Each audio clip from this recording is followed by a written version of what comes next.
No, no. There are many people. Look at la mission mokanda, look at Papa Laurent. Please find the book of Luke.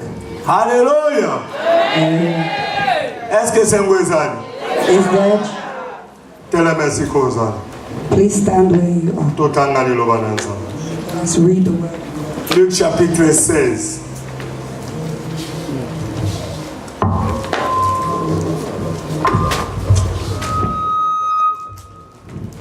Mokanda ya Luc chapitre 16. The book of Luke chapter 16. Banda yango a partir à verset 22. Start from verse 22. Banda na 19, tout banda partir à 19. Start from 19. Tika totanga yango na bolai. Let us read the whole of it. Nous lisons le livre de Luc 16 à partir de verset 19. Nous lisons. Il y avait un homme riche. Il était vêtu de pourpre et de lin et de fin lin, et que chaque jour menait joyeuse et brillante vie. Otomoko azalaki mozwi. Pe alataki motane na bilamba kitoko mpe asepelaki mokolo na mokolo na lambo na kitoko. There was a certain rich man who was clothed in purple and fine linen and fed sumptuously every day. 20. Un pauvre nommé Lazare était couché à sa porte, couvert d'ulcères. Pe mobola moko nkombo na ye Lazaro. Alalisamaki ne kukena ye nzoto na ye etondaki na mpota. But there was a certain beggar named Lazarus, full of sores, who was laid at his gate. 21. Et désirait de se ramasser des miettes qui tombaient de la table du riche. Et même le chien venait encore lécher ses ulcères. Lazare azalaki na mposa na kosilisa nzala na ye na biloko bikweyaki na mesa na mozwi kasi ata bambwa pe bayaki koleta mpota na ye. Desiring to be fed with the crumbs which fell from the rich man's table. Moreover, the dogs came and licked his sores. 22. Le pauvre mourut, et il fut porté par les anges dans le sein d'Abraham. Le riche mourut aussi, et il fut enseveli. Obola akufaki. Pe amemami na banje kuna na ntolo na balayama. Mozwi mpe akufi mpe akundame. So it was that the beggar died and was carried by the angels to Abraham's bosom. The rich man also died and was buried. 23. Dans le séjour des morts, il leva les yeux, et tandis qu'il était en proie au tourment, il vit de loin Abraham et Lazare dans son sein. Azalaki na mpasi na esika na bakufi. Atombolaki miso na ye. Pe amonaki abalayama mosika na Lazaro na ntolo na ye. And being in torments in Hades, he lifted up his eyes and saw Abraham afar off and Lazarus in his bosom. 24. Il cria, Père Abraham, ayez pitié de moi, et envoie Lazare pour qu'il trempe le bout de son doigt dans l'eau et me rafraîchisse la langue, car je souffre cruellement dans cette flamme. Ye abianga kiete tata balayam. Yokela ngai mau. Tinda Lazaro ete atia songe na mosapi na ye. Na mai mpe ama malolemo na ngai mpo ete nazali na mpasi mingi na moto oyo. Then he cried and said, Father Abraham, have mercy on me, and send Lazarus that he may dip the tip of his finger in water and cool my tongue, for I am tormented in this flame. 25. Abraham répondit, mon enfant, souviens-toi que tu as reçu de bien pendant ta vie, et que Lazare a eu le mot pendant la sienne. Maintenant, il est ici consolé et toi, tu souffres. Nde Abraham alobi ete mwana na ngai. Kanisa etozwaki makambo na yo malamu kati na bomoi na yo. Pe bobele bongo Lazaro azwaki makambo mabe mpe mpasi.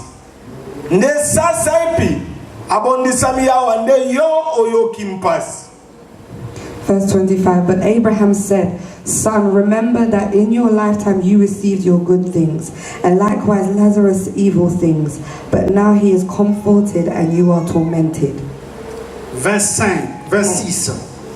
D'ailleurs, il y a entre nous et vous un grand abîme. Enfin, ceux qui voudraient passer d'ici vers vous ou de là vers nous ne puissent le faire. Isusu mpe kati na biso na bino libulu monene ezali. Bongo bango bazali na mposa na kolongwa awa kokende na bino bakokite bakoki mpe kokata ngambo kokoma awa na biso te. Verse 26, and beside all this, between us and you there is a great gulf fixed, so that those who want to pass from here to you cannot, nor can those from there pass to us. Verse 7. Les riches dit, je t'ai pris donc, Père Abraham, d'envoyer Lazare dans la maison de mon père, car j'ai 5 frères. Alobaki ete bongo tata nalombi yo ete otinda ye kuna na ndako na tata na ngai na mokili. Mpo ete nazali na bandeko babali mitano. Ete atatola na bango boye bango mpe baya awa na esika oyo na mpasi te. Then he said, I beg you therefore, Father, that you would send him to my father's house. For I have 5 brothers, that he may testify to them, lest they also come to this place of torment. 28. C'est pour que leur atteste ces choses, afin qu'ils ne viennent pas aussi dans ce lieu de tourment. Abraham ande alobaki ete. Non. 29. Pardon. 29. Abraham répondit. Voilà. Ils ont Moïse et le prophète qu'ils les écoutent. Abraham ande alobaki ete. Bazali na mikanda oyo Mose atikela bango to Biblia. Mosakoli Boyanga pe azana bango. Tika ete bayoka ye. Abraham said to him, they have Moses and the prophets, let them hear them. 30. Et il dit, non, Père Abraham, mais si quelqu'un des morts va vers eux, ils se repentiront. Ne alobaki ete te tata Balaam. Kasi soko moto moko akolongwa kouta na bakufi kokende pai na bango bazana mokili bakobongola mitema na bango. Verse 30, and he said, no, Father Abraham, but if one goes to them from the dead, they will repent. 31. Et Abraham lui dit, s'ils n'écoutent pas Moïse et le prophète, ils ne se laisseront pas persuader quand même quelqu'un de mort ressusciterait. Ne alobaki na bango ete soko bakoyoka makomi Moïse amemelaki bango te. To bakoyoka basakoli te. Bakondima mpente ata moto moko na bakufi akose. But he said to him, if they do not hear Moses and the prophets, neither will they be persuaded the one rises from the dead. Tika togonde. Let us pray. Zambe na nkemu. God of glory, Zambe na bobo. living God, Mokonzi na bakonzi nkolo na bankolo. King of kings, Lord of lords. Lord, we come before your throne. I stand in order to announce the word you've sent me. May you speak to your people, God. For you have sent me to tell them the desire of your heart. After me asking you, you have called your people for me to tell them. You told me, tell them, I am coming to take my church. God of glory, let your Holy Spirit guide us. Make him May you reveal your hidden mysteries. In the name of Jesus Christ, living God. Amen.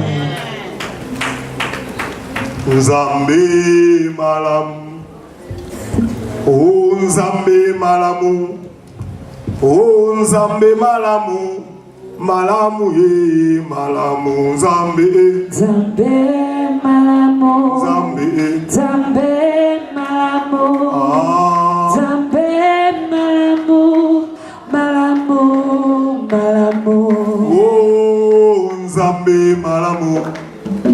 Oh Nzambe malamu, oh Nzambe malamu, malamu ye malamu, Nzambe, Nzambe malamu, Nzambe malamu, Nzambe malamu, malamu, oh Nzambe malamu mingi, malamu, Nzambe malamu, Nzambe malamu, malamu.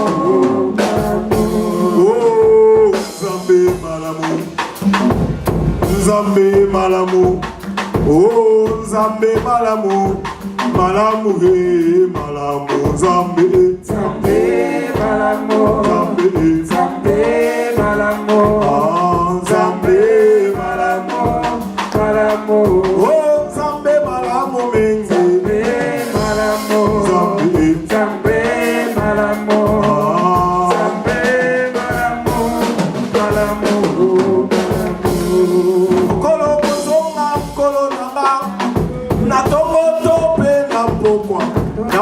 Tope na moyi ngaina yebite o kasina yebikelelo ekobe na mosika na komata okutana na mobali ya libala Yesu bolingo Nzambe, Nzambe malamu, Nzambe, Nzambe malamu, Nzambe malamu, malamu, oh Nzambe malamu mengi, Nzambe malamu mengi.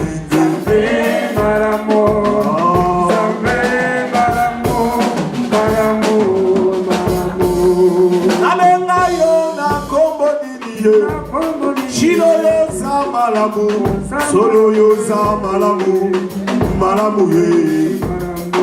Nazala kanzo kaya kokufa, mokonzi yose kwisila.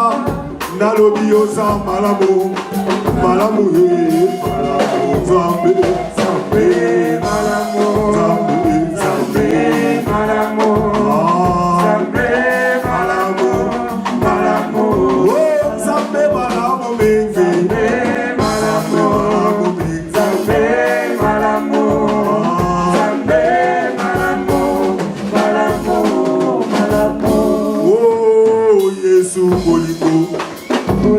Yesu bolingo, bolingo, oh Yesu bolingo, bolingo he, bolingo Yesu he, Yesu bolingo, Yesu bolingo, Yesu bolingo, bolingo, oh bolingo motema nanga, Yesu bolingo, Yesu bolingo, Yesu bolingo, bolingo, bolingo.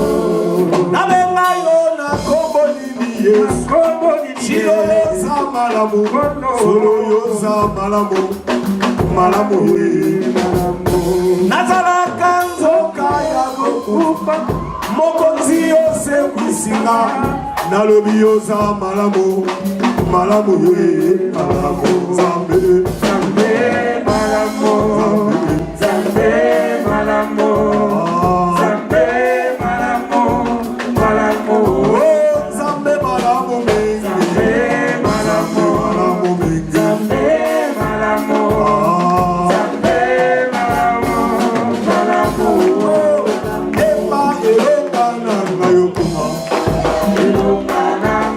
Oh, makasinanga yokumama.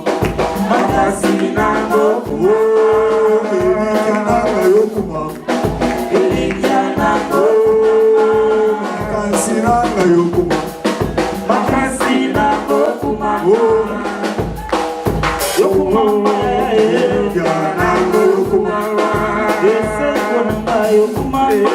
Esekonanga yokumama. Elenanga yokumama shilo. Elenanga yokumama. Elenanga yokumama. Elikananga yokumama. Yawe kumama. Yawe kumama. Yawe kumama. Yawe kumama.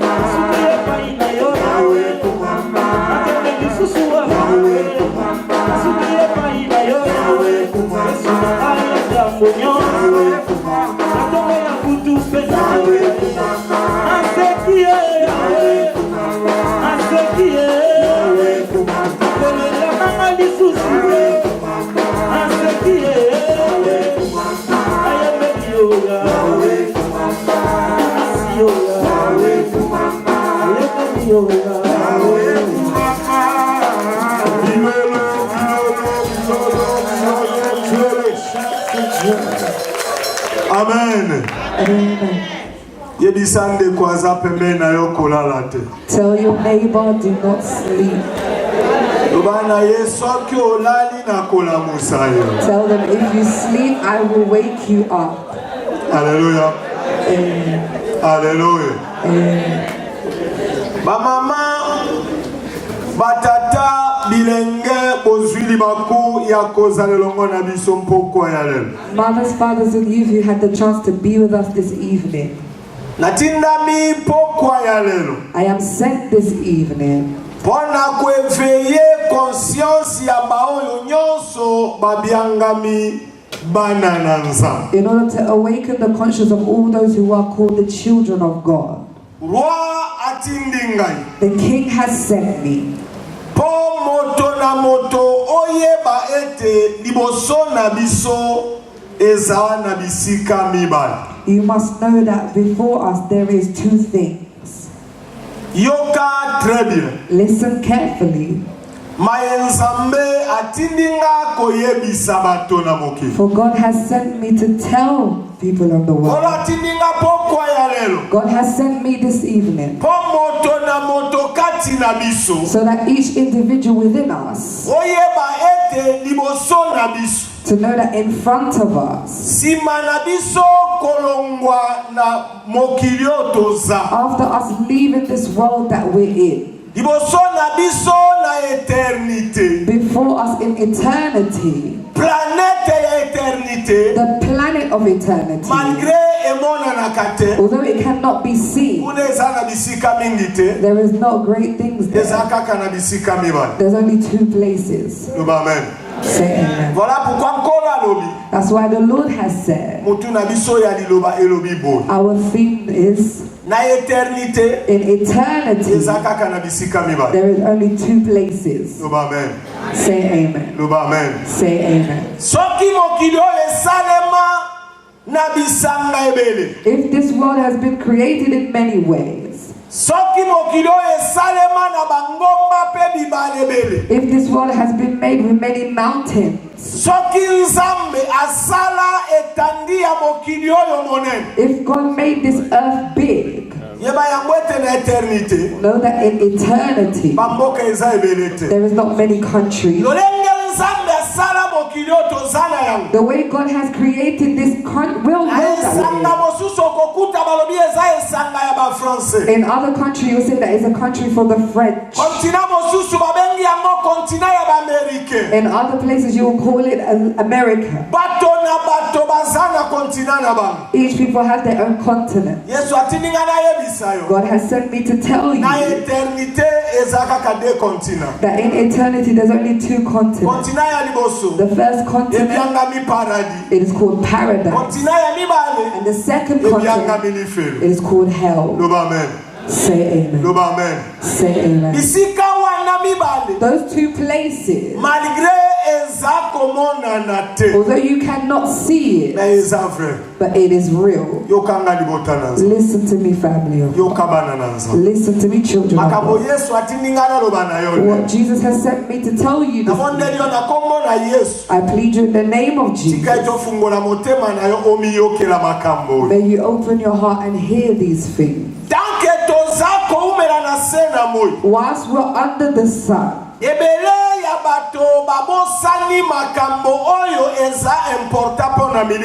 many people have forgotten what's important for their soul. Yes. People have forgotten. They have forgotten what's important for the life of a person. Everything that we need in this world is temporary. Nothing is eternal. None of them is eternal. Let me explain in another way. Whether this world that we're standing upon, it is not eternal.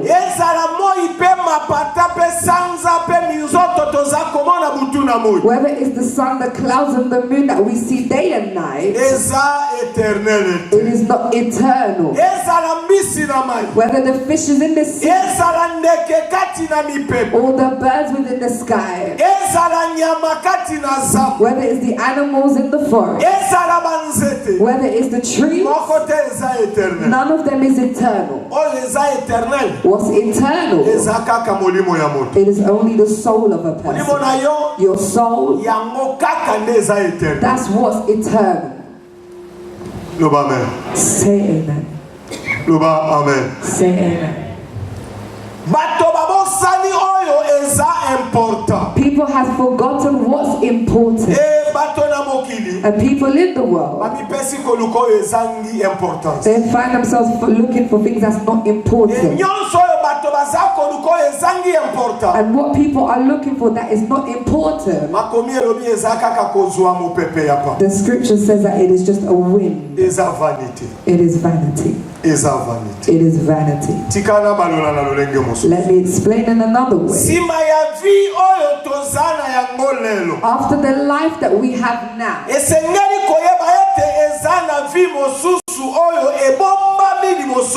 you must know that there is another life that is hidden in front of us. And that life, you will only see it once you leave this world that we're in.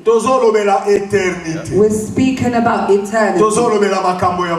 We're not speaking about the things of this world. Why do we pray? There is one life that is hidden in eternity. Our eyes cannot see it. But there are people who've had the grace to see it. They are alive. They live, they walk. We followed it on Facebook, on YouTube. God is taking them people to see that life, only so they can awaken our conscience. Each individual must prepare themselves. Nobody. Those who have received the grace to go to eternity come back alive. None of them have said that there are 3 places or 4 places. If I follow every testimony, there's only 2 places. There's only 2 places. And those 2 places, one is to cry and one is to rejoice. Hallelujah. Amen. Why are you coming to night vigil? What are you coming to do? You come? You come to receive what God wants you to have. God knows that we've come with our burdens. But let in your heart God see the priority. What priority? The priority of the things that concerning the eternity. so that you can sit your life. You sit peacefully and you ask yourself, if death takes over me now, where will I go? If the trumpet calls today, where will I go? Say amen. Before us there is rejoicing, and in front of us there is also tears.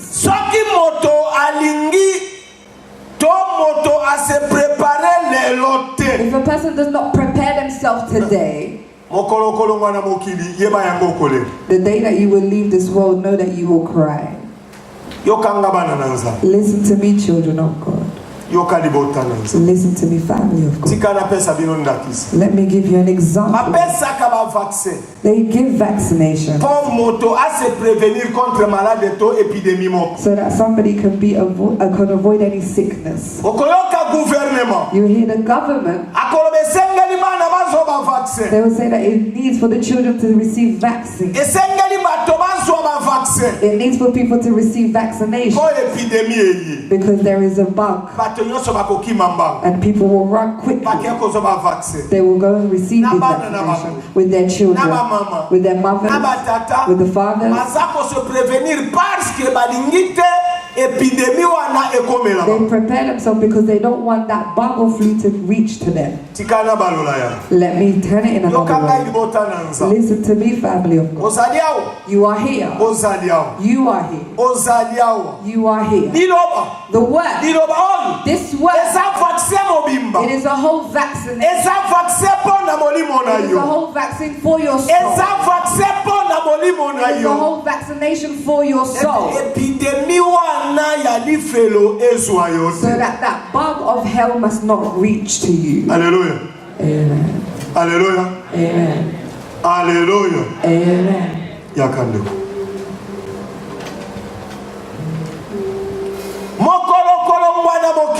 The day you will leave this world,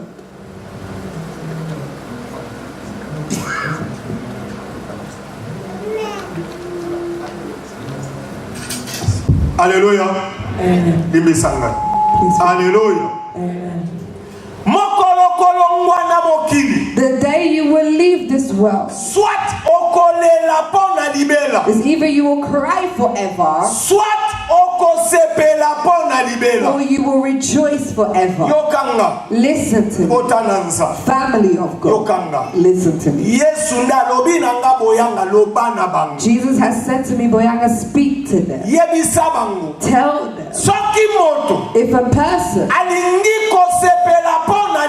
they want to rejoice forever, may they receive this word within their heart. If a person they want to cry forever, may they refuse this word and not receive it. Hallelujah. Amen. God is not a joker. God is serious. If you accept Jesus, you have the duty to be serious the way God is. God is faithful with His word. If you convert your heart, you must be faithful to God.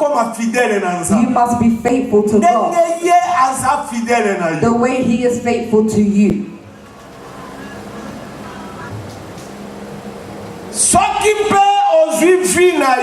If you take your life serious, you will see God. You will be happy. Death, you will not be afraid of it. You will see a believer. They are afraid of death, but they're not afraid of sin. It's incredible. Just tell a believer, do you know that you'll die? They'll say, oh, without effect. Hey, Papa, leave that things. Why would you come and tell me these harsh words? You're the one who's seeking for my death. You will see them walk all the way around and meet somebody and say those things. But if you tell a person that, beloved, the wife that you're with is not yours, the husband that you're with is not yours, stop the fornication that you're doing, adultery that you're doing. Oh, Pastor, you see the life that we have, this life, this cold country, this life. Family of God. I'm telling you things that has come from God to share to you. You want to rejoice. There is one life. There are two places. A living person, you have the duty to make a choice today. You must prepare yourself today. If you prepare yourself today, you will have the hope to see where the good place is in eternity. A believer of Christ. You can never love the things of the world more than eternal life. Never.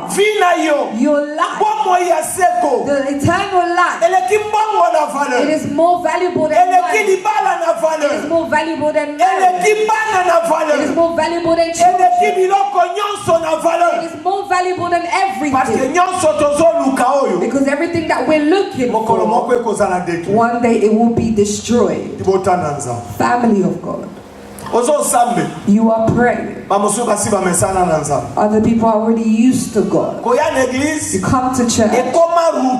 It's become a routine. Oh, manager, let's go. I'm already tired of sleeping. Let's just go. No. Do not come because you're tired of sleeping in your bed. When you are coming, come so that you can hear what God wants to do for you. Hallelujah. Amen.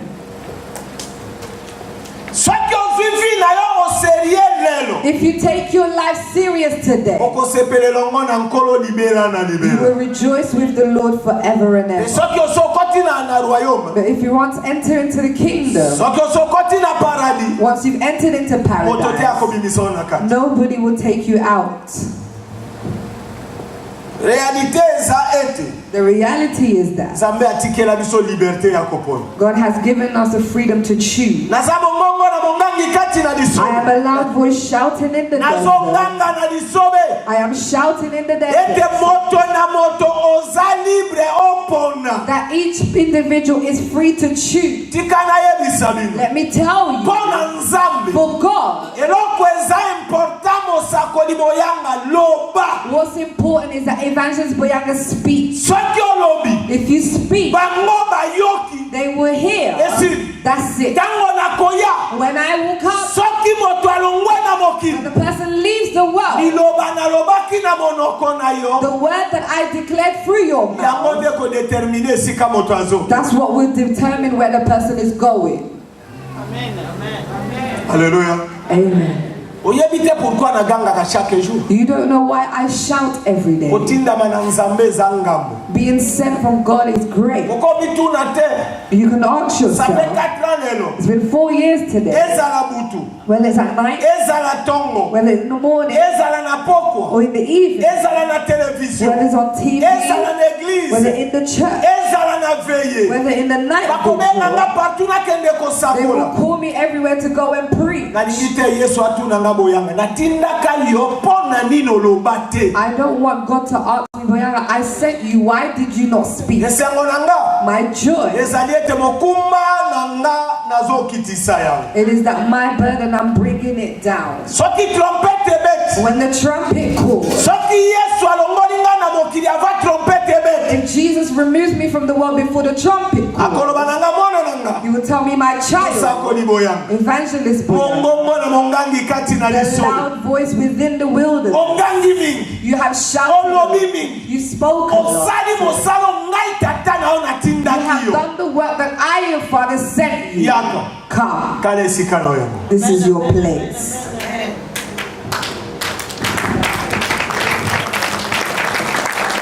Hallelujah.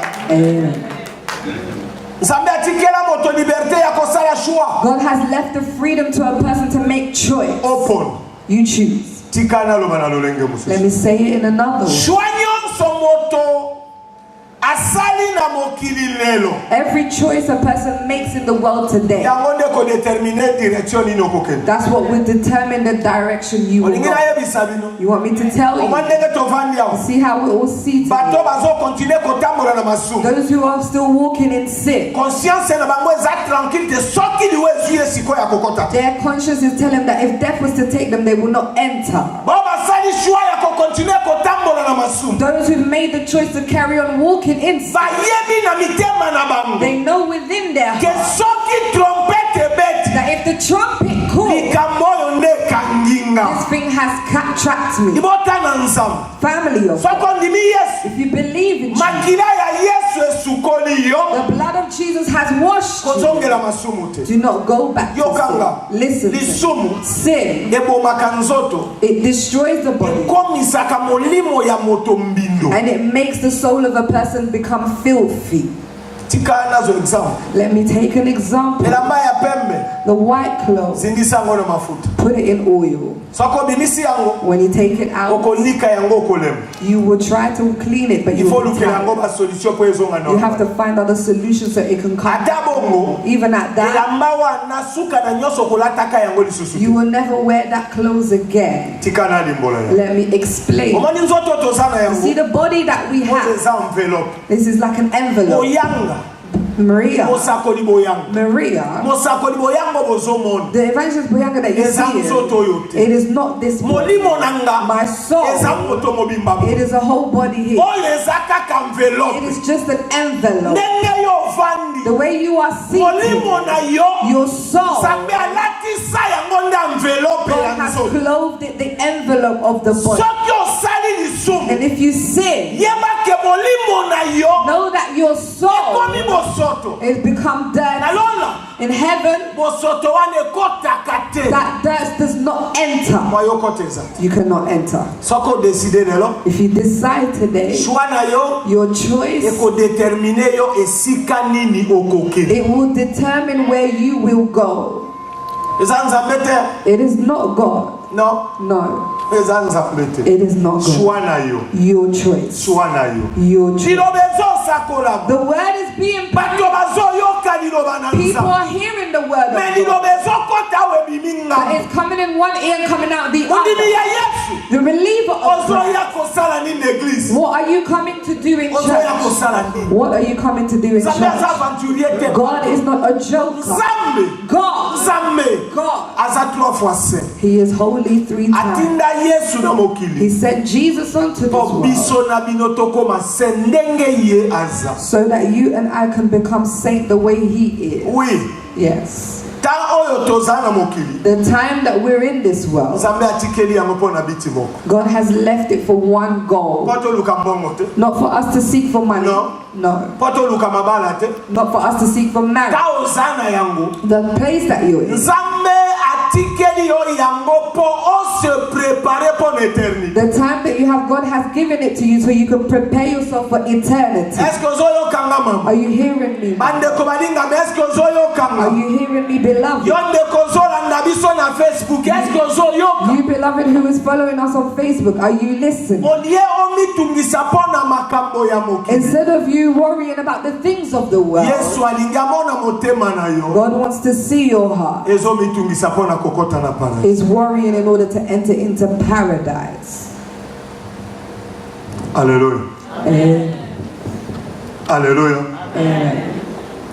Réalité za moko. The reality is one. Ete bato ebele ti lelo baza ko comprendre te. That many people until today they do not understand. Nzambe God, atikeli yo tana He mokili. has given you time unto this. Eza na mwana mususu abotami lelo akufi. There is other children that are born today and they die. Amoni kaka They mopepe. only see the wind. Mwana wana asali lisumu te. That child has not sinned, Okomi retrouver akufi. but you will find that they've died.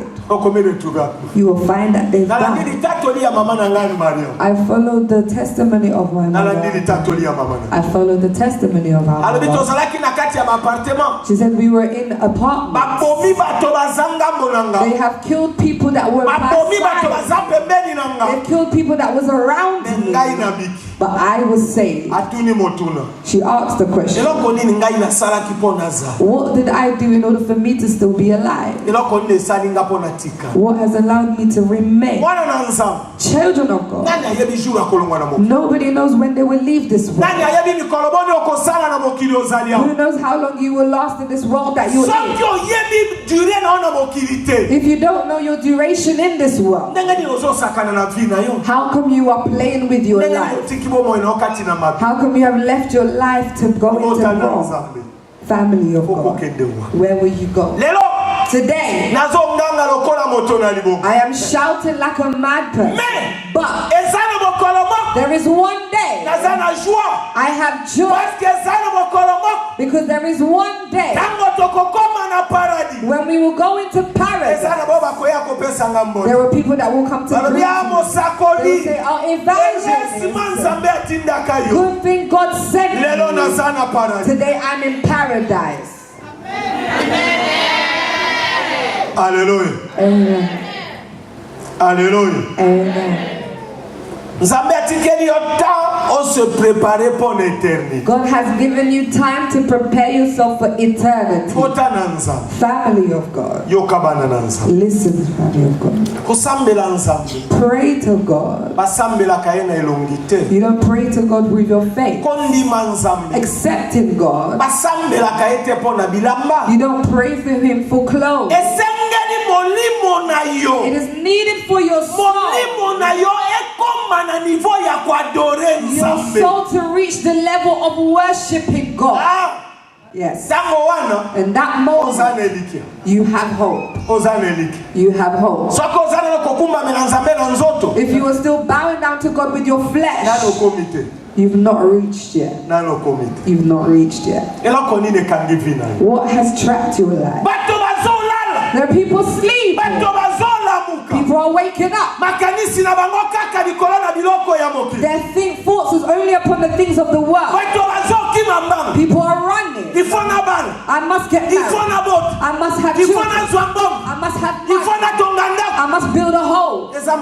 It is not wrong. But all the things that we're looking for is nothing. Have you prepared your eternity? Sit and think. If the trumpet calls, where will I go? If death takes over me, where will I go? Where will I go? Will I go to paradise? There are only two places. There is no third place. There is no third place. Listen.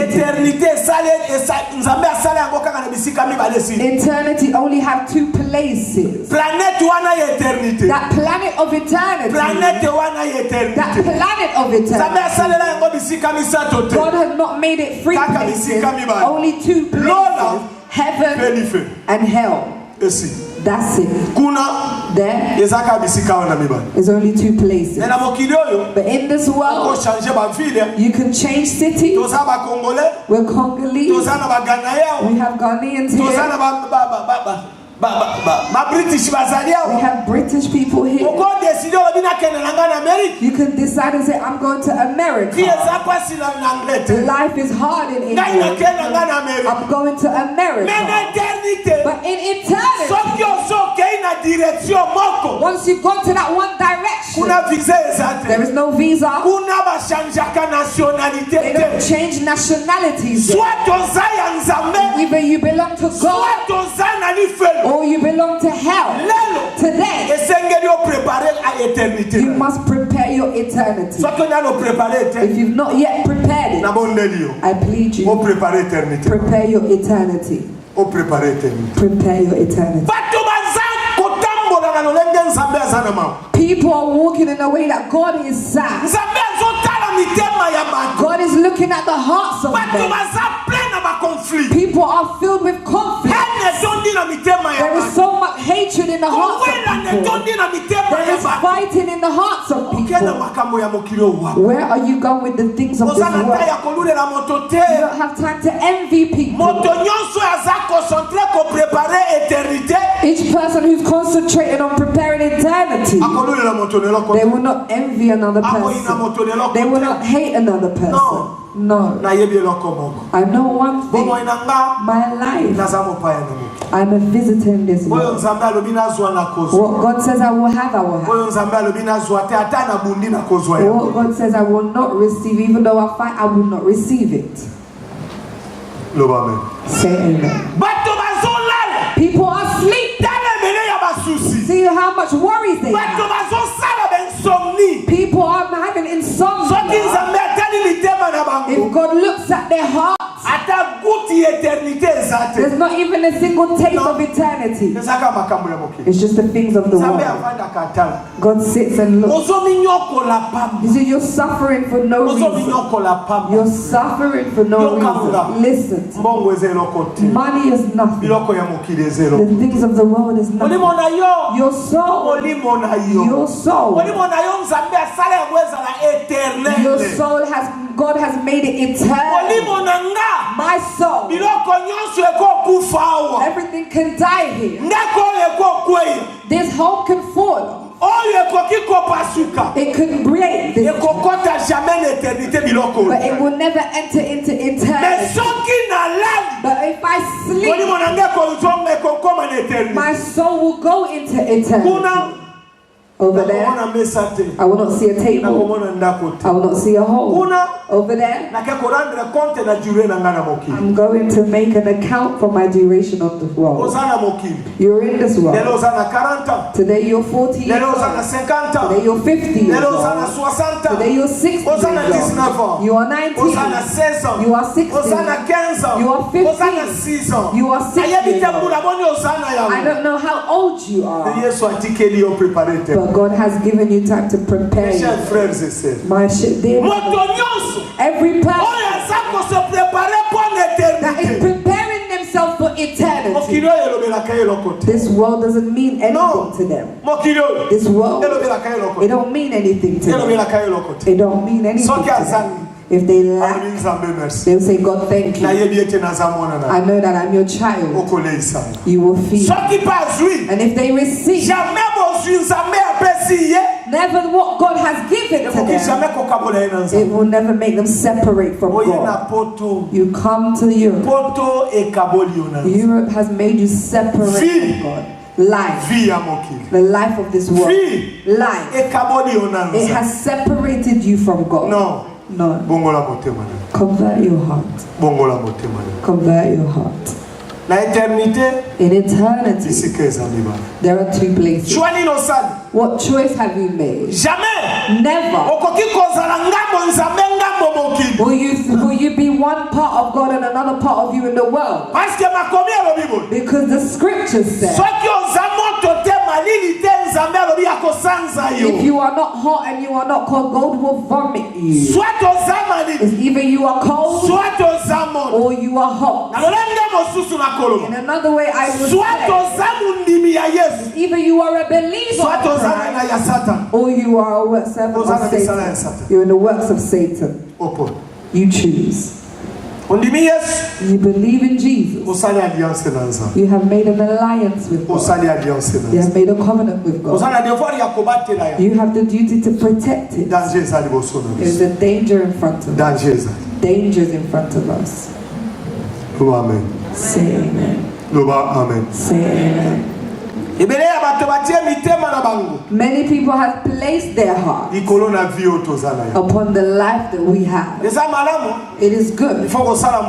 You must work. You must look for money. You must build a home. That you prepare the future of this world.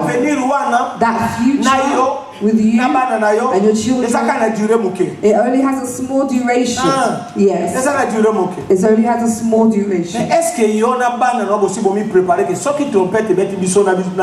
But has you and your children prepared so that when the trumpet calls, we can go?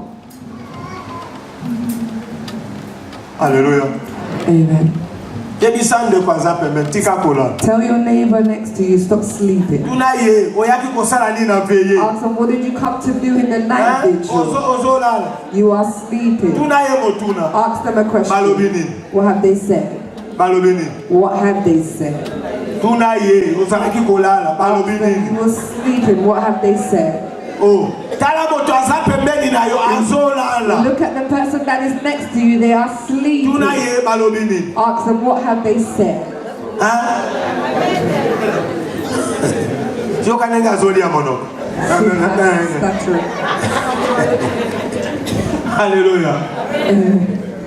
Azolia monoko. Ayebite loko balobi. They're stuttering because they don't know what has been said. Nabondeli bino. I plead you, Kolala. do not sleep. You see, Satan has given you the sleep. He wants you to go back into sin. If you feel tired, stand up. People have forgotten that the life that we have is not eternal. The Bible, it speaks upon two people. These two people, they were in this world. They had women. They were eating. They were drinking.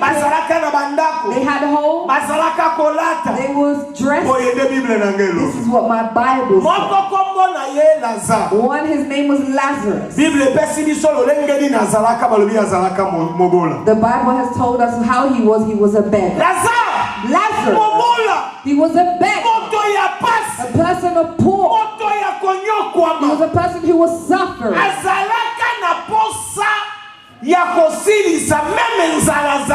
He wanted to finish off the hunger that he had. Where would he eat? Where would he receive? He knew that in the country that he was, there was another person who was rich. And that person, he had everything. He had everything. He had money. Every Saturday, there was a party in his house. They would place tables. There was food. The Bible says each day he would party. But Lazarus, how would he make a party? Lazarus, a person who was poor. Because he was so poor, all his body had sores over it. God, there is pain that comes upon a person's life. Lazarus. He had pain in this world. Who will help him? Instead of him having even strength in his body to seek for work, but his body was ill. He had sores all over his body. His body had sores. There was no way to eat. There was no way to clothe him. There was no way for him to pay him. There was no way for him to seek. Lazarus, how would he eat? How would he live? Family of God. Although Lazarus had pain, he knew that there is one God who was there. Lazarus, he said, if I suffer, I have to suffer in God's hand. Although his hunger, although he had Lazarus, he kept himself with God. When they see that there was a party in the compound of the rich, Lazarus will come slowly. He will come slowly. He will come slowly. Lazarus, who will even hold him? Who will lift him? His whole body had sores. The sores that was leaking water. In the area they would point fingers at him. They would say, look at him. The person of pain. This is a curse. Lazarus, although he had hunger, He said, I will not steal. He said, I will not have. I am poor. I will at least eat what was fallen over the table of the rich. You know, when rich people eat, they have dogs in their house. Dogs, they always come under the table. When the bosses eat, the eyes of the dog is always looking for it. When the meat falls, you eat it. Lazarus, he's seated before the gate of the rich. Him and the dog, they were fighting for the meat that was fallen. The dogs, they started licking off the scales from his body. God. Let me tell you, brother, your body can suffer today. If you protect your soul, if you keep your soul from God, there is one day your soul will rejoice. There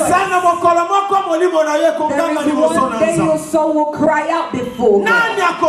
You will speak for Lazarus. Pay. This rich man would not even take food on the plate and give to him. He would sit at the gate. When it falls, he would pick it up. If he's late, the dog will take it and eat it. If he sits, the dogs will be licking off his sword. My Bible says, the life of a person on this world has its end. One day, Lazarus, he had stopped. God saw his pain. God saw his suffering. He said, no, Lazarus, you have suffered for a long time. You have disturbed yourself for a long time. Your life must end in this world. Your life in this world must end. My Bible says, Lazarus stopped. Lazarus had died. Lazarus, he died. Who will cry for them? But after me reading my Bible says, as soon as Lazarus had died, God sent these angels. They escorted Lazarus. The world can see that he is dead, but Lazarus had already reached eternity. This person who had nobody in this world, this person who did not have any security guards in this world, but when he reached eternity, as soon as he stopped breathing, he said he saw the guards, the angels are still. They said, Lazarus, they have sent us from God. Your father, the one you fear, the one you accepted to suffer for him, although he may curse you, although the world refused to help you, not one day did you abandon God. Not one day did you abandon God. Lazarus, he prepared his eternity. How? He was fearing God. He was obeying the word of God. Although he did not have money, he did not steal. Although he was poor, he did not steal. Listen to me. Although he was a beggar, Lazarus, he never went into the scientific occult for him to get money. He said, if I have to die, I will die in God's hand. If to be saved, I will be saved in God's hand.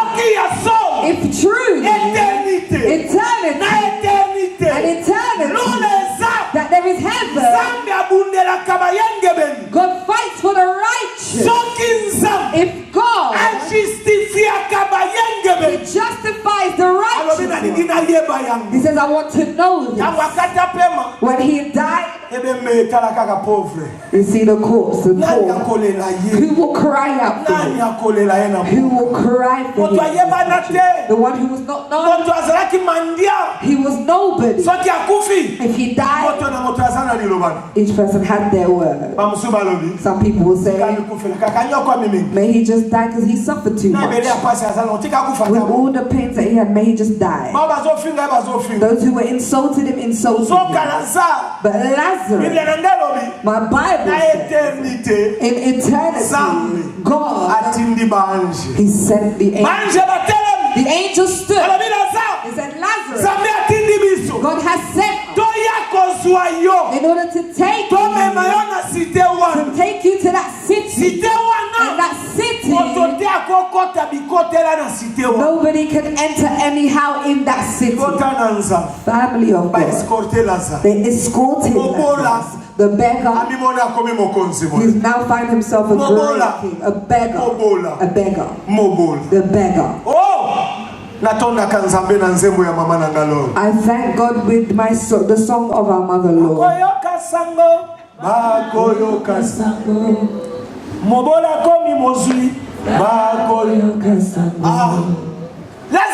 Lazarus, who will speak for him in this world? Lazarus, they took him to the my Bible says they put him in the bosom of Abraham. Why? Abraham, he was the father of faith. Why did they place him in Abraham's chest? Abraham, Lazarus, he accepted the God that Abraham accepted. Lazarus, he walked in faith. He knew that in this world I'm a visitor. He reached there. See how many people, many wealth. The pain that he had finished. The person who was rich remained in the world. He was still partying.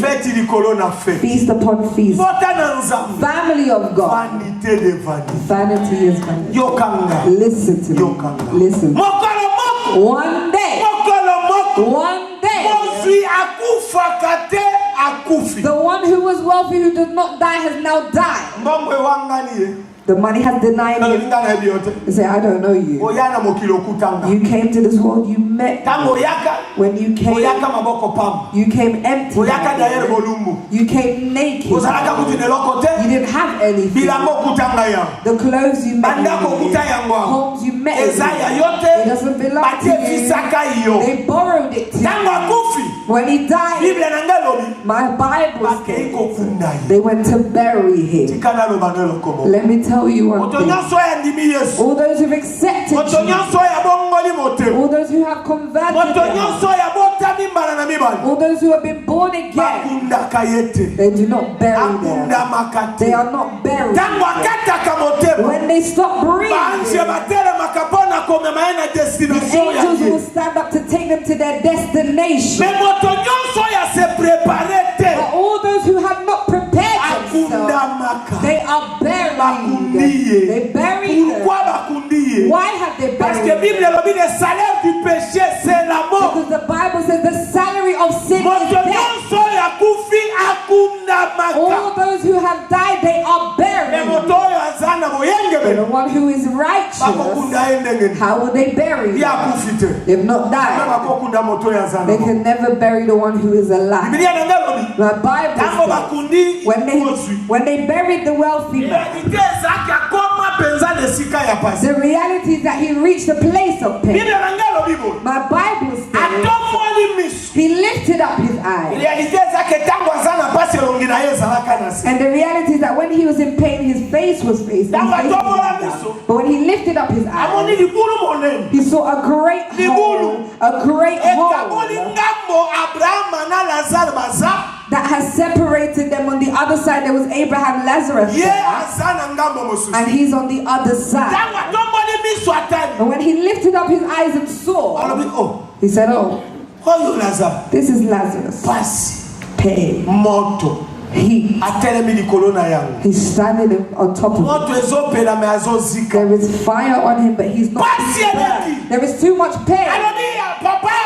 He said, Abraham. Papa Abraham. He said, Father Abraham. Tinda Lazare. Send Lazarus. Pardon, yebisa Lazare. Please tell Lazarus Atia bosapina ye na mai. to dip his finger into the cool Friends, water. Brothers and Koma sisters, na ndako na osala exercice omeka kotia mosapoto mbola yangu. go at home and do this exercise. Place your finger and lift it up. Mai ya ndenge ni neko telema. What kind of water can stand Maya on your malongate. finger? It's not much. Asenga kopote. He didn't ask for a cup of Asenga mai na water. He sanite. didn't ask for a plate of Asenga water. bouteille ya He volvikete. didn't ask for a bottle of Alobi na water. sana bezwe kaka ya mwa mai ya mosapi He wa. said, I just want that little tip of water from your finger. Alobi yebisa He Lazare. said, tell Lazarus Oh mokili. that this world, Bato bayeba kate makambo basala. people don't know the things that they Mozi do. oyo This rich man, abosali ke meme biloko ne ya kolia pesa ka he Lazare. forgot that even his food he did not give to Lazarus. Amona ka Lazare ndenge bambwa baza. He saw Lazarus the same way he saw the dog. Lazare azalaka kolia na porte ya ndako. Lazarus would eat at the door of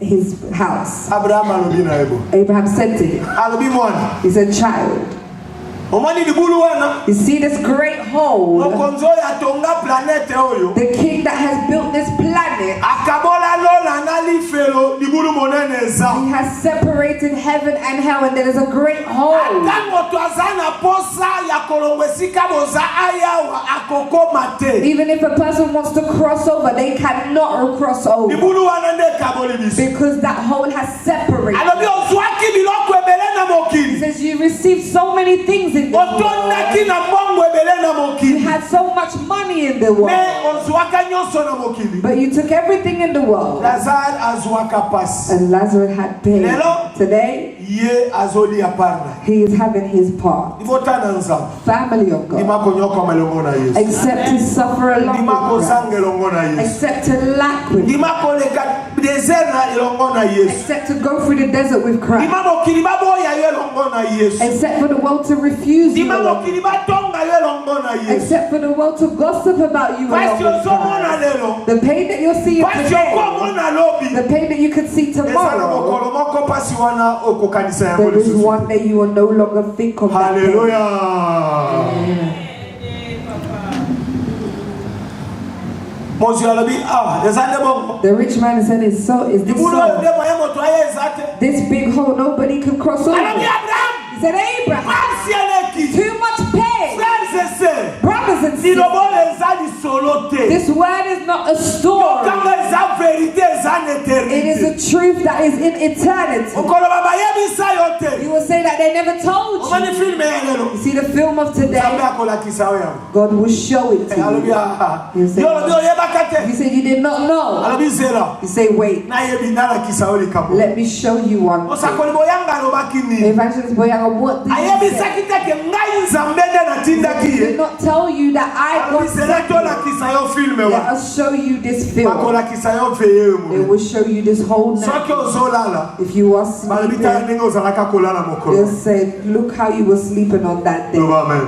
Say amen. Loba amen. Say amen. Loba amen. Say amen. Alobi libulu eza He said, the hole is here. moyen okoma esika tozali. You cannot reach where we are. Mozwi The rich man, alobi pasi oyo naza na he yango. said, the pain that I have. Alobi bon. He said, okay, Nalingi nasengela komo. I want to ask for one thing. Alobi pardon. He said, forgive me. Yebisa He Lazare. said, please ask Akende noki na ndako ya tata na to nzambe. go quickly to the home of my father. Alobi nazana bandeko mitano bazana I mokili. have 5 brothers who are in this Baza world. mitano. There are 5. Nalingi nayebisa I yo. want to tell Soki you. moto alongwe ya wakomi kuna. You see the person who lives here and go there. Ayeba kakatiki bato na mokili. They know that they've left people in this world. They know. Soki ozana ndeko moko akufa. If you know have a beloved who's died, Ayeba kanzambe te. they did not know God. Oyalelaka mpona yo moto ozana mokili. They cry for you who is in this Me yo world. moto ozana mokili. But you who is in this world, Ozoprendre nyonso na léger. you take everything so easy. Bato baza kuna. People are dead. Bazonela. They're crying. Yesu. Jesus, Pesanga ta chance ya suka. give me a second chance. Me yo. But you, Batikeli yo ta nyonso they libre. have given you all this time. Alobi ozana. You are still there. Oni ozwa liloba oseri. Instead of you taking this word Ozo continue serious, kotambola na liseki you're na. still walking with jokes. Kota na nzambe. family. Yesu alobina yebisa bino azakoya. Jesus has told me to tell you that he is coming. Yokanga bana na nzambe. Listen to me, children of Makamukolo God. alobina nga lelo na 4 du matin. What the Lord has said to me today at 4 Avana a.m. tele makobo. before I stood up to pray. Abondeliti na 5 heures. I prayed until 5 Nzambe a.m. alobina nga na 4 heures. God spoke to me at 4 Alobi a.m. yebisa bato na nga. He said, tell my people Nazakoya. that I am coming. Nga nazakoya. I am coming. Moto ya mayele. A person who is wise Aprepare nzela na ye. must prepare their way, Prepare technique. must prepare your eternity. Prepare yango ndenge. How will you prepare it? Banganza. Fear God. Tosanza. Obey God. Longola posa ya mokili kati na. Take away the desires of the world from you. Longola bisembo ya mokili kati na. Take away the joys of this world from you. Koma kombo na buku na bombo kombo ya Yesu kati na motema na. Write the name of Jesus within your heart. Mobeko ya nzambe. The rules of Eko God mama na motema na. may be written in yours. Soto na yo ekufe lombo na And may your Yesu. flesh die along with Na Christ bisembo na ya. and with his pleasures. Tango wana uzaneliki. And then you will have hope. Abraham alobi na yebo. Abraham said to him, Alobi papa. he said, Father, Mikanda ya Moïse atika. the book, the commandments that Moses left, Pourquoi bazolobela kaka Moïse? why are they speaking about Moses? Tango bazolobela Moïse. When they're speaking about Bazolobela Moses, les 10 commandements. they're speaking about the 10 commandments. Ete bayebi ete koyiba te komami. Because they know that do not steal. Moïse Moses, atika mikanda wana na he mokili. left those commandments in the Loba na world. bango bayoka mikanda wana. Tell them to listen to those commandments, Batosa balwa to wana. obey those rules, Bandima liloba na and nza. to accept the word of Ikambo God. ya mibale. The second Alobi thing, kobanga te basakoli bazana mokili he bazote. said, do not be afraid. The prophets around the world preach. Bakotuna yo. They will ask you. Mosakoli boyanga azana mokili. Evangelist Boyanga is in the world. Nazana evanjili mosusu te. I don't have any other gospel. Ngai na ye koluka mbongo te. I'm not here to look for Ngai money. na ye koluka lokumu te. I'm not here to look for Na ye glory. koyebisa bino solo ya But nzambe. I've come to tell you the truth of God. Soki ondimi solo oyo. If you accept this Na yo. truth with you Nanga. and I, Okokota na paradis. we will go into Mais paradise. soki omoni makambo oyo liseki. But if you find these things as a joke, Olingi kotika kindoki you te. don't want to stop your witchcraft. Soki oye na If église. you come to church, Otiki kindoki na yo na nda. you have left your bewitching on the at home, Oye na église omisalise. and you've come to church, you've made yourself Bato holy, nyonso bazomona and ose. everybody can see you as holy.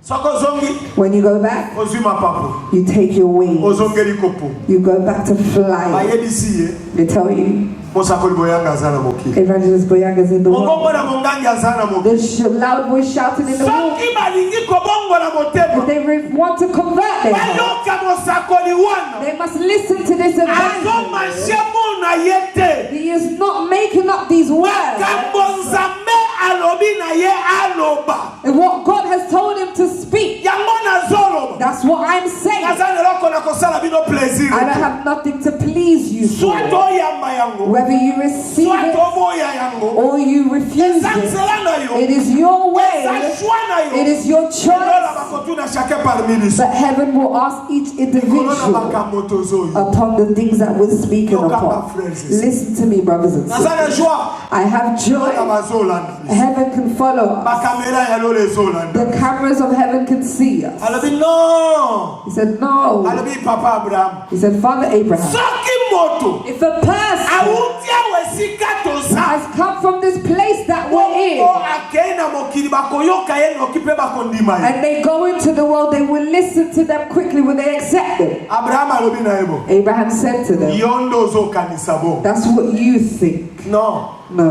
Soki bandimi bato bazana sete. If they do not believe in the ones that are under this, Ata moto asekui. even a person resurrects, Soki akei when they go, bakondima yete. they will not believe. Tika na sala reflex. Let me reflect on Mobando this. bota matine lezana bato bakufa basekwa bazana mokili. Since you've been born, there are people who died and resurrected out of this Ezabo. world. Is it not so? Bato nzambe amemana lolo. People, God has taken people to heaven. Ezana bato bazwa ba There visitation. are people who's received visitation. Bamona ni fe They have seen hell.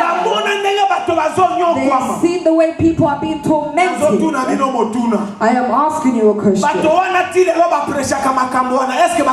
people are still preaching upon this thing. There's people listening to them. Are people listening to them? Abraham said, if they do not listen to them, there is no point. They will come where you are. God has left the Bible. God is not tired of sending evangelists. When the trumpet does not call after evangelist Boyanga, there will be another evangelist. Once this generation is over, God will not be tired of sending another generation. This word concerns you and I, mother, father, and you. What choice have you made in your life? Listen to me. I plead, children of God, I am crying out to you. God will ask you, what did you do in this world? What did you do in this world? If you do this work, you bought a house, you build a home in this world, it is good. It is not wrong. It will help you to. But that's not the end. Now you must prepare your eternity. The one who's preparing the eternity, they're also building a house in that city. They are preparing a home in that city. Paradise is real. And hell is also real. You are here. Where will you go? Where will you go? Where will you go? Lazarus. This word, it concerns within the church. We have Lazarus within the church. We also have the rich, those who are filled with sin within them. They are here. They're already preparing their party for today. They're in this night vigil. Their thoughts are in their wardrobe. How will they? What clothes would they? That money that I will have, I must go do shopping. It is not wrong. You will eat. You will drink. But everything that we're eating in this world is nothing. Jesus has told me to tell you. Are you preparing it? Before us, there are two things. It's either heaven or hell. You have a way of saving your soul. You have a way of saving your soul. God gave you time for you to come to this, to come and hear these things. The things that we're saying today, the things that God has sent me to tell you, it is more valuable than anything. It is more valuable than marriage. It is more valuable than children. It is more valuable than house. Eternal life. Eternal life. Eternal life. That's what's unique for your life. Lazarus. Jesus. I accept to live, but to be with you. To be with you. To be with you. Family of God. You have left your life and your friend has led you into sin. Your friend, they have given you a man for you to do sin. And you're not afraid. You have allowed your friend to guide you into a mistake. Learn to say no. Everyone who prepares the eternity, they say no where they must say no. You're still in the stage of pleasing people. Oh, my friends, if I don't do this, they will feel that I'm bad. You and your friend, you've chosen one path. Say amen. Okangela moninga wana kanda yona ebo swana. You've held a grudge against another beloved. Ebo swana na yete. You've not argued with them. Me pomba betela kayo ni solo ya ni kambo moko. But because they've told you a story about a certain issue, Oyinaye. you've hated them. Oyinela yemini. Why have you hated them? Eske ni kambo wane taliyo. Has that thing got anything to do with you? Halo kola sali moninga ngabe ngape na yeto. Oh, because they've done this to my friend, oh, me and I and them is Undini ya over. Yesu. A believer of Bakamola Christ, kalisumu te. you cannot share sin. Bakamola kalisumu. You do not share sin. Lisumu. Sin, Eza poison. it is poison. Eza poison It is dangereux. poison. Ebo makanzoto ya moto. It destroys the body of a Ebo person. makamolimo ya moto. And it destroys the soul of a person. Sin, Ebo makameme benediction ya it moto. even destroys the blessing of a person. Omitala. Look within yourself. Ozawa. Where are you? Ozawa. Where are you? Liboso na biso. Before us, Makambo ezamio. there are two things. Liboso na biso. Before us, Liboso na biso. in front of us, Banzele ezamio. there are two ways. Okokende no wapi? Where will you go? Awa. Here. Ezate rotula moto mosusu. It's not that, oh, you can ask another person. Yoko kende wapi? Where you going? Réponse wano. The answer, Soko tuni moto awa. Moto na moto akopesa na lolengo ya. if you ask, everyone will give an answer, their own answer. Realite zake moto nyoso akolo wakaka lola. But the reality is that everyone will say heaven. Ezabongo. Is it not so? Hein? Yes. Tikala kimi. Stay quiet. Tuna moto aza pembeni. Ask your neighbor, Yoko kende wapi? where will you go? Pesa ya réponse. Give them an answer.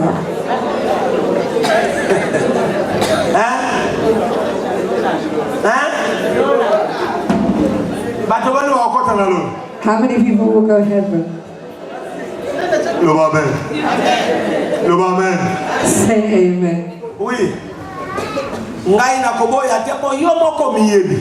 I will not refuse because you know yourself. Owane zali kamona ngate. That's not my Edi problem. kamomoko. But one Na problem lola. in heaven, Mazo tala biso. they are looking at us. Bayebi nani akokota na nani akokota They te. know who will enter and who will not enter. Oko kendo wa. Where will you go? Ibota na nsamu. Family of God. Bato bazo katisa bisanga na bisanga. People are crossing over to other places Kaka pona masu. just for sin. Moto alongweo. A person leaves this Alobi place akena komboko and they lukaniba. say they've gone to Congo Moto to look for alongweo. marriage. A person leaves Alobi the country akena shini ko to lukaniba. go to China to Moto look for alongweo. marriage. Another person leaves this Mes chers country. frères. Brothers, Ozo nyokola nzoto nopona. you're suffering for Nzoto them. na yo. Your body, Eza tempelo ya molimo it mosantu. is a temple of the Holy Spirit. Yesu alingamo na yo. Jesus wants to see you. Ozo tambola de ville en ville osimbi kombo na You ye. are walking city to city holding on to his name. Soki okomi na Paris. When you reach to Paris, Ndako bayambi yo. the home that Obandi they walk koyebisa into, bango. you begin to tell Eke them Yesu aza that koya. Jesus is coming. Eza te okomi na Paris. It is not that you reach Paris So oke na fete. and you go to a Ozo party tuna kagoni yao. and you say, how's this place? Mwa bato yango bazali yao. These are there people here.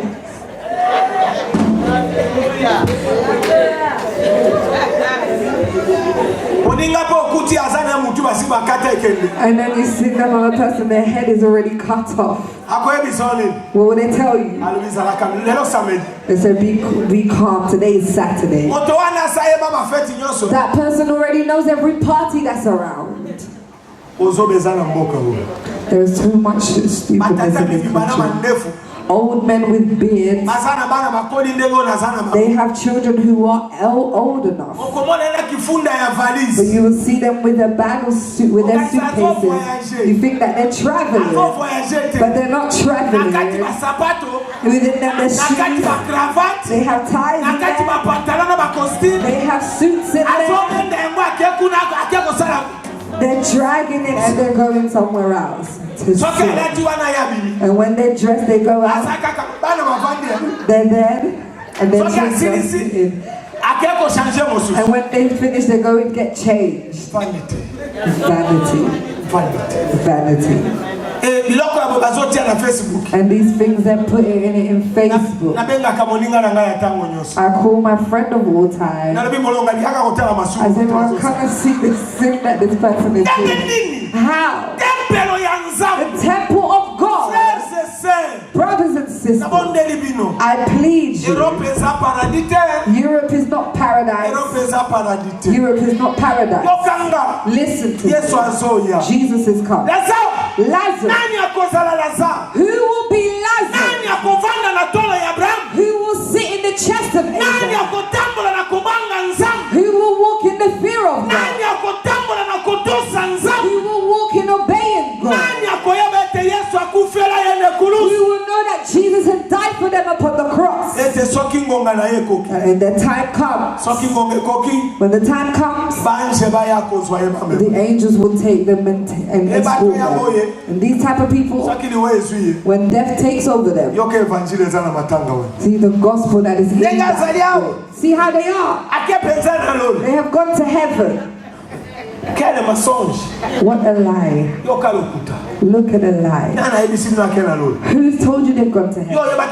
Did you know their heart? Did you know the way they were walking? Their life, did you know? God said each person will be judged with their own problems. God has sent me to fix his family. God has sent me for you to wash yourself. God has sent me for you to convert your heart. The church. There must be Lazarus within the church. Jesus needs Lazarus. Jesus doesn't need the rich man. Not the rich man. Another person asked me so are we never going to be rich? No. God will make us rich. But there are people who have become rich and they've lost them. A person who is Lazarus, although they have money, although God has blessed them, that money is under their foot.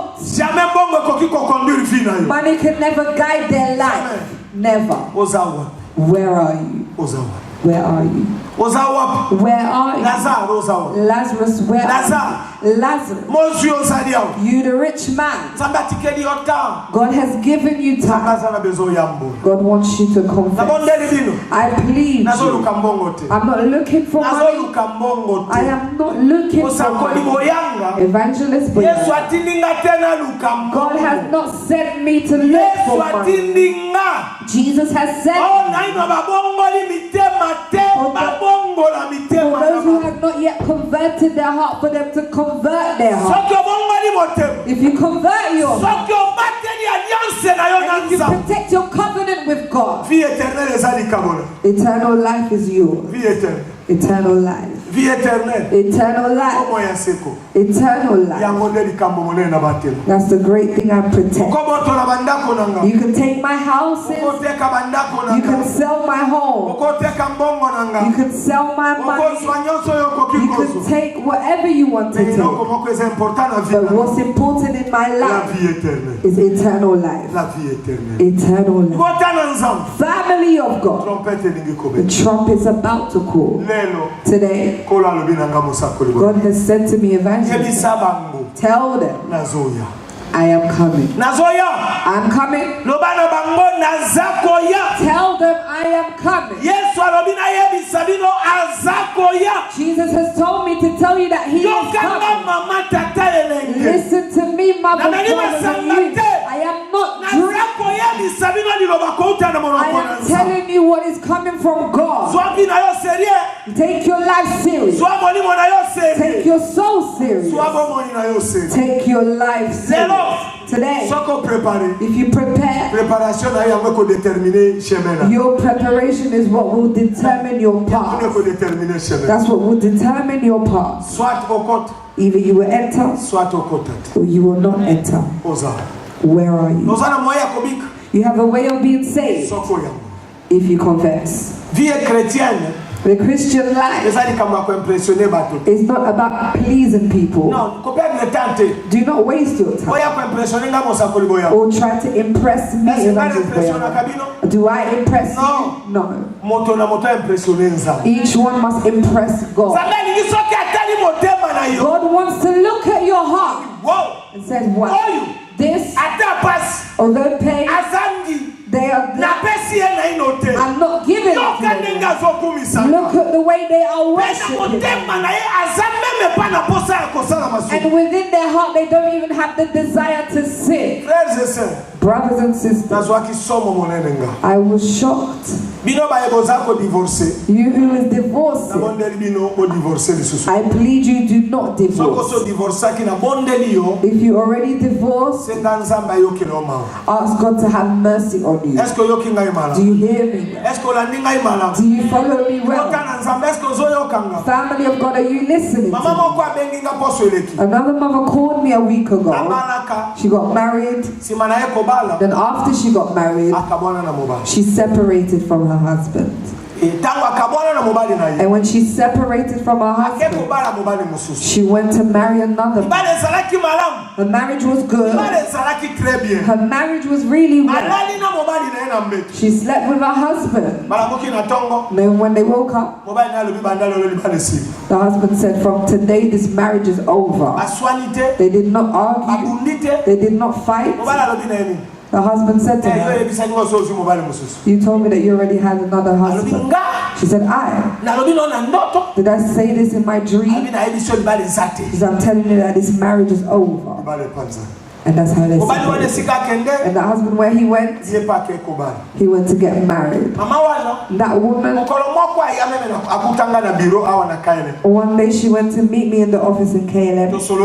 We spoke to her, and other things we prayed. This week that we're in, on Tuesday, she slept, and within her sleep, they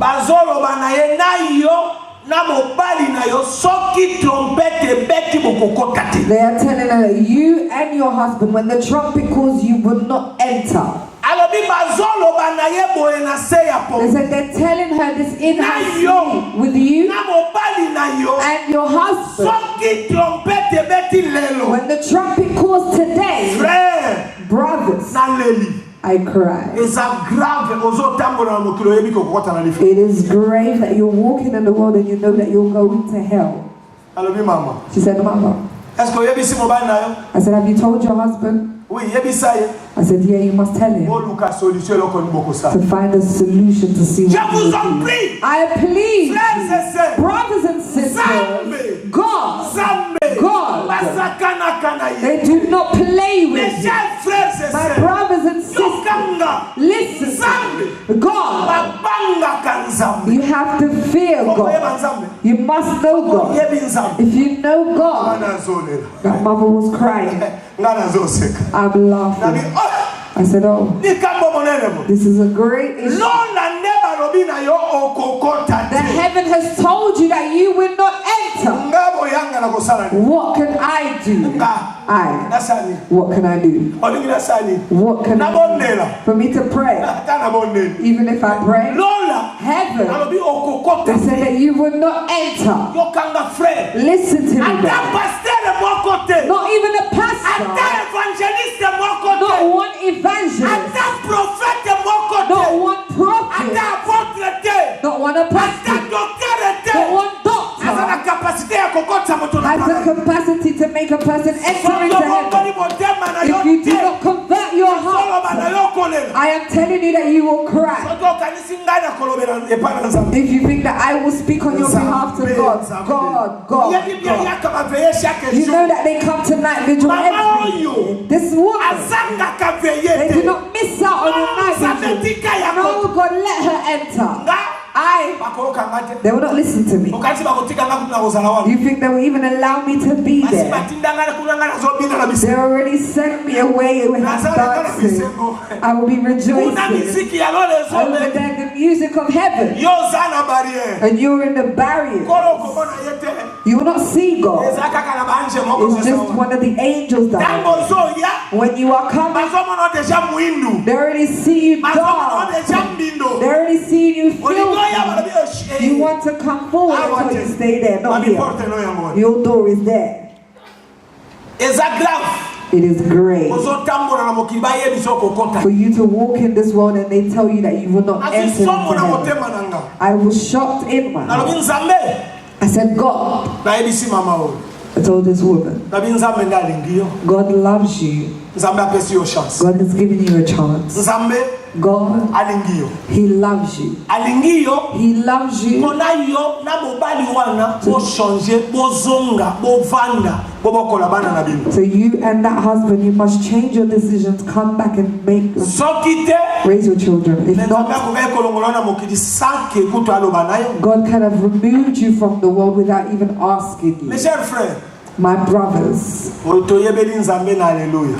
we know God with Nzambe hallelujah. ya mawa, The God of nzambe ya mercy, ngolu, God of grace. nzambe otonda na boboto, God, you are filled with nzambe loving kindness. kanisanga nzambe. God, remember me. Lelo toyebi ye na mawa. Today we know Him and He's merciful. Omontsoko longwe na mokili oyo. As soon as you leave this Na world, mawa. with your mercy, Na boboto. with His loving Na ngolu na kindness, ye. with His grace, Ezate. is not there. Okopeye oyo yo sali na mokili You oyo. will pay for what you have done in this world. Okokuta yango na eternity. You will see it in eternity. Naleli, I cried. naleli, I cried. naleli. I cried. Nazwi somo. I had a shock. Nalobi ndenge nini I said, how? moto azotambola na mokili. The person is walking in this world, Moto azotambola. is walking in this earth. Ozotambola na mokili. You are walking on this earth. Vida yo Your life, sepela na mawa na nzambe lo. be happy with the mercy of God. Yes! Jesus. Yesu. Jesus. Alibe loko ya moto He te. didn't steal anybody. Mes chers frères, My dear brother, anyokwama. God suffered. Yesu anyokwama. Jesus suffered. Yesu abetama lokola He moyibi. was beaten like a steam. Nabondeli obonza motema na yo epai na nzambe. I plead you, give your heart to God. Lelela ye. Cry out to Him. Cry out. Nzambe. God, Nasala mabe. I have wronged you. Nabondeli yo. I plead you. Nakozongela yango te. I will not go back to it. Limbisanga. Please forgive me. Limbisanga. Please forgive me. Limbisanga. Forgive me. Limbisanga. Forgive me. Mokolo wana. One that day, Nzambe akozala strict. God will be strict. Yo. Yeah, you. Mobali asala yo nko. Your husband has done you wrong. Mobali akende kobala. And they've gone to marry Yo somebody else. toboya ye. It's not you who has refused Yo. them.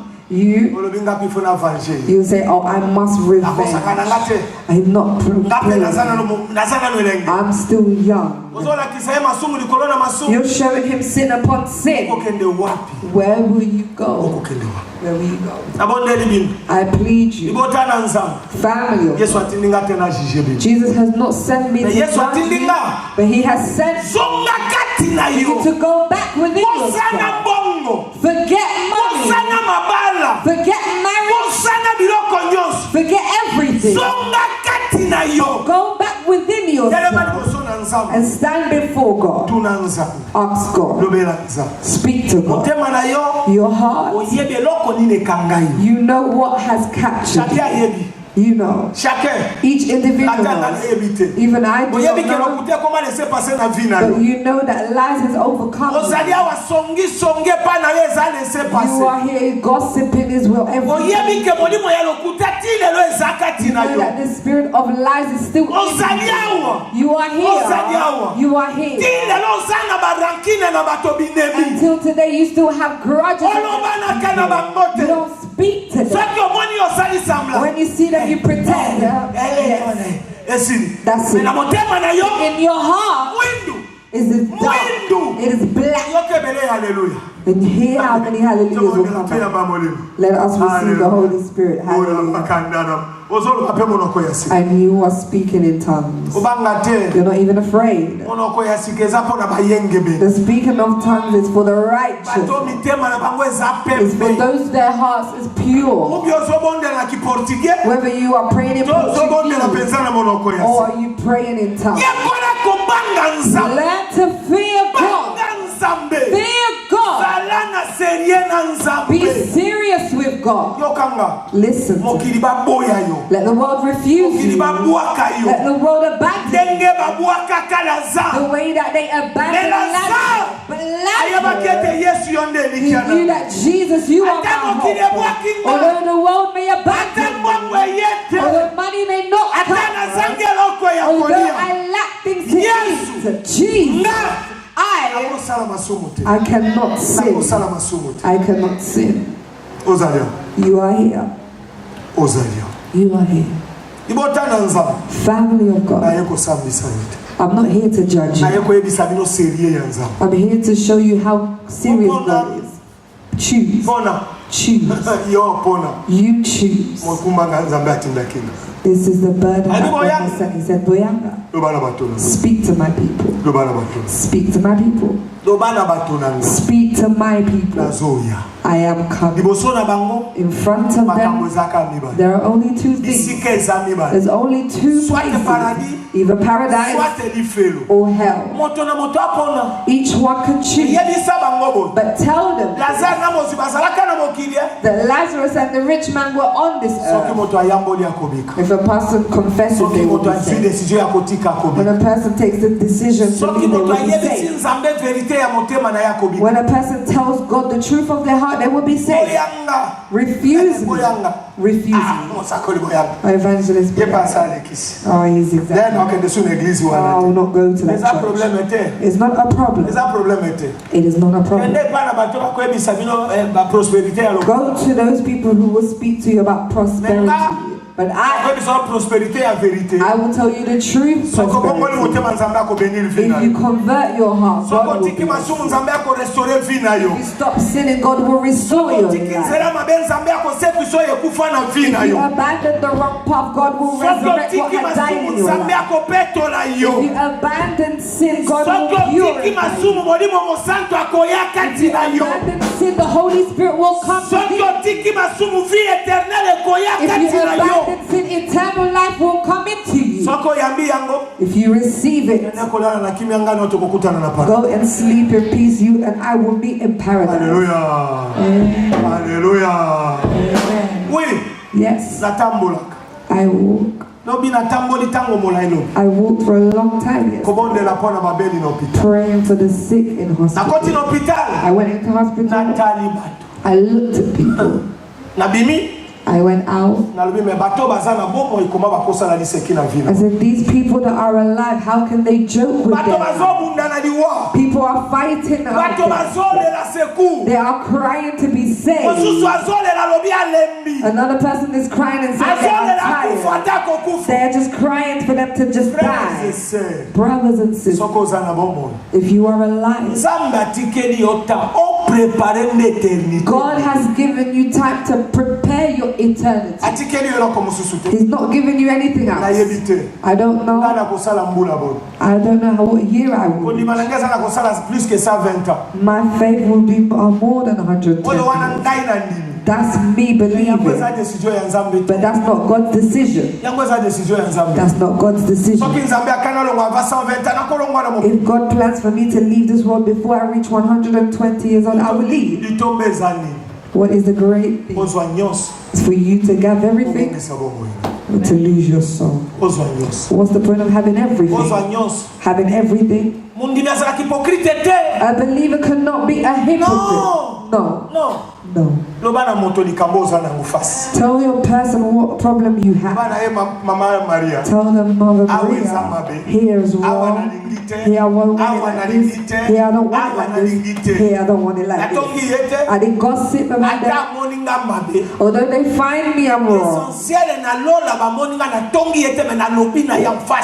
long as heaven can see that I'm not gossip about them, but I've spoken to them face to face. Say amen. Each one will pray today before us. There are two ways. Where will you go? You choose. Each one kneel down where you are. Examine your conscience of your life. Look within yourself. Look within your heart. Do not ask for anything yet. If you confess in truth, I'm telling you what you have desire of, God will give it to you. Each individual cry out before the Lord.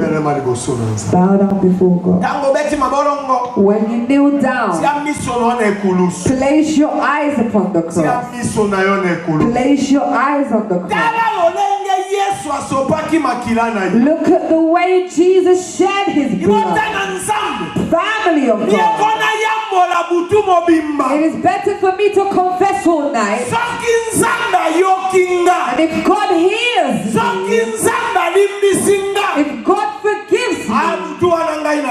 That night I have conquered. That night I've become victorious. That night I've conquered. Each individual cry out before me. You insult your husband. You gossip about your husband. You make your woman suffer. Tell God to forgive you. Tell God to forgive you. Tell God to forgive you. Tell God. Tell God. Tell God. In front of me there are two parts. I plead you to not sleep. I plead you to pray this night. Before you and I, there is only two ways. Which one will you go to? Which one will you enter?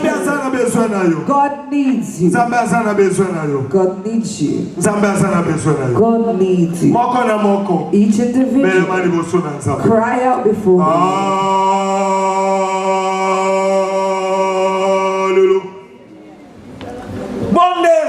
Pray. Pray to God. Pray. Do not sleep. Confess. Do an examine of your conscience. You don't know if when the morning shall, you don't know when the trumpet will call. Jesus has told me to tell you. He has sent me to prepare his church. God wants you to see. God wants you to enter into paradise. Pray. Cry out to God. Cry out to God. Cry out to God.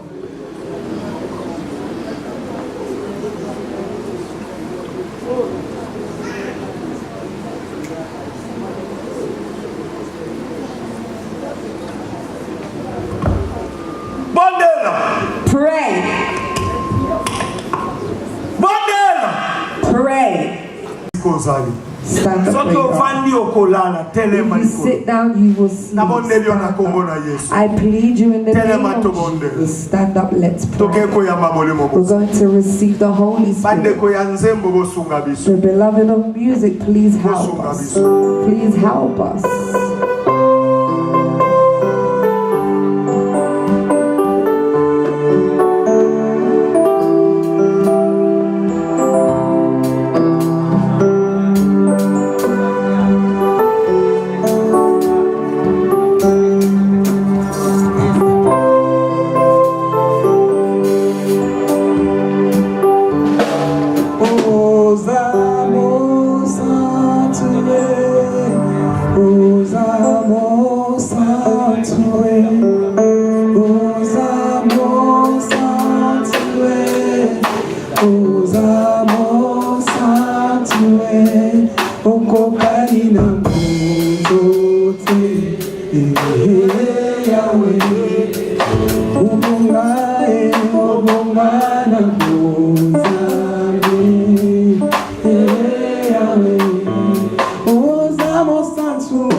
natela yo motema, natela yo motema,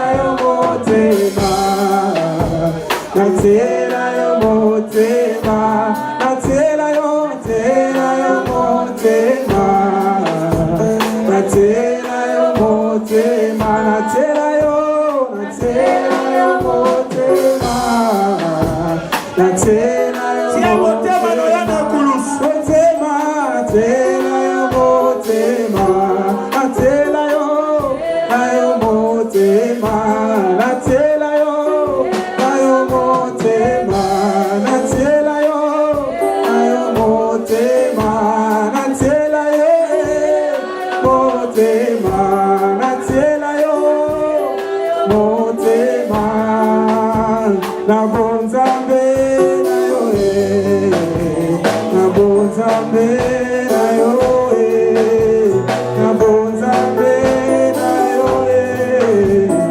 na bonzambe na yo na bonzambe na yo na bonzambe na yo na bonzambe na bonzambe oh na bonzambe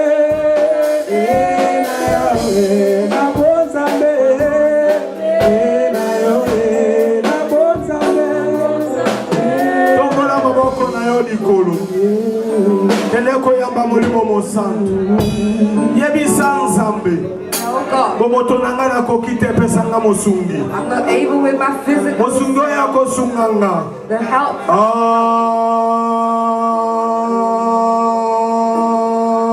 Lelo. Lelo.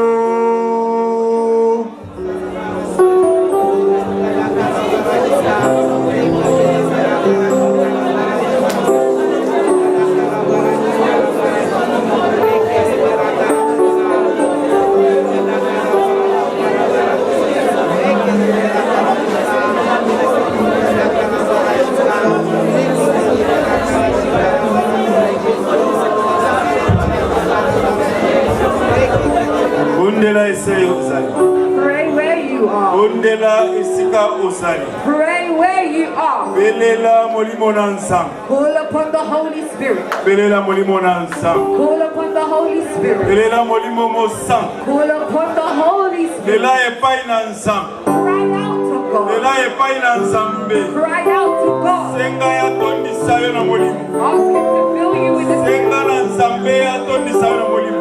Ask God to fill you with His Spirit. Belo bitango molimo akoya. The Bible says when the Spirit shall Tango come, molimo akoya. when the Spirit shall come, Akososolisa yo masu. Bela epai na nzam.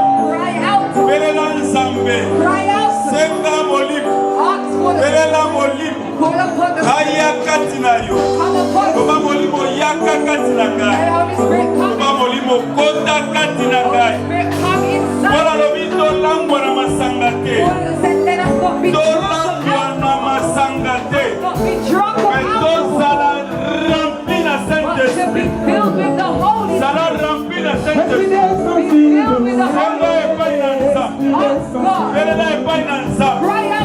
Koba remplir yo na molimo sa. Fill you with Koba His remplir yo na molimo sa. Fill you. Kombola motema na yo. Kombola motema na yo. Open your heart. Belela molimo. Belela molimo sa.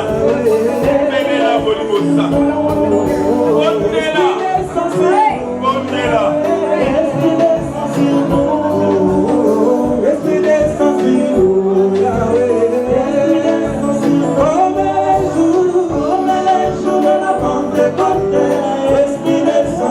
Oh,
joie, des cris de joie. You can shout for Donc joy. c'est des cris de joie, des cris de joie. You can shout for joy. Applaud for the Lord. Applaud for the Lord.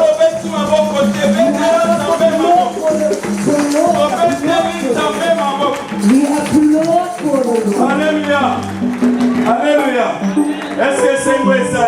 Is that Est-ce joy? que pas toi bon ni mama salia? Is that people Est-ce of que faith? pas na ya mabonde ni basalia? Is that people of prayer in Est-ce this que pas na ensemble basalia? Are children of God in this room? Alléluia.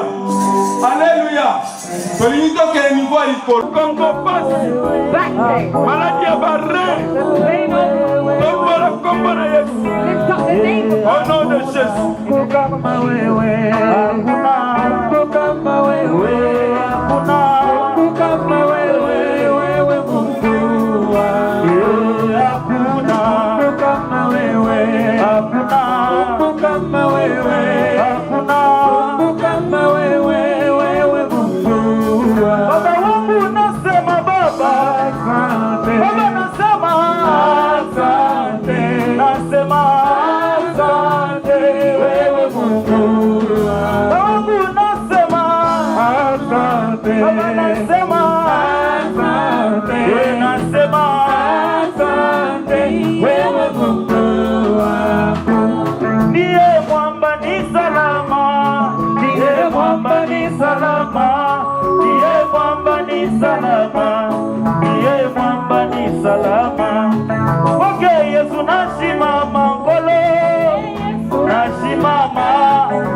S'il te plaît, yo capello sambo na biso.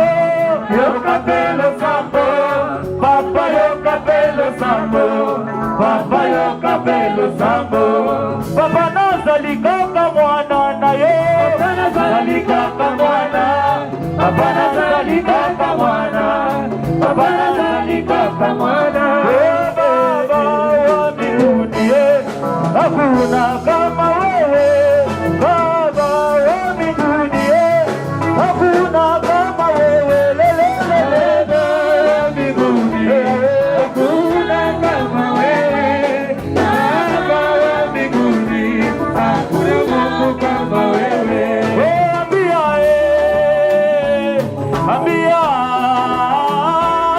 Ambia Yesu shida lako.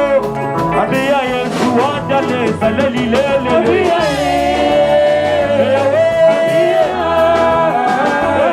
Ambia Yesu shida lako. Ambia Yesu anaweza.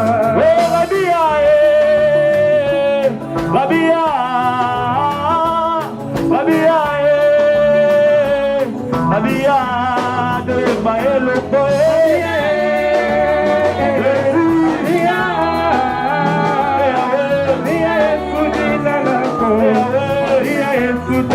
Bona bolingo na ngaite. Bona boyenge bene na yo. Papa yo tonda na bolingo. Papa yo tonda na mawa yawe. Bona bolingo na ngaite. Yawe. Bona boyenge bene na yo. Yawe. Papa yo tonda na bolingo. Yawe. Papa yo tonda na mawa. Yeba kaina lingi Yesu. Alele. Kana komiye. Yesu. Nakosa lela ye. Dinoliwa nanga yawe. Kana lingi Yesu. Yawe. Kana boniye. Nakosa lela ye. Dinoliwa nanga. Kana lingi Yesu. Kana boniye. Nakosa lela ye. Dinoliwa nanga ye baye. Kana lingi Yesu. Kana boniye. Nakosa lela ye. Dinoliwa nanga ye baye.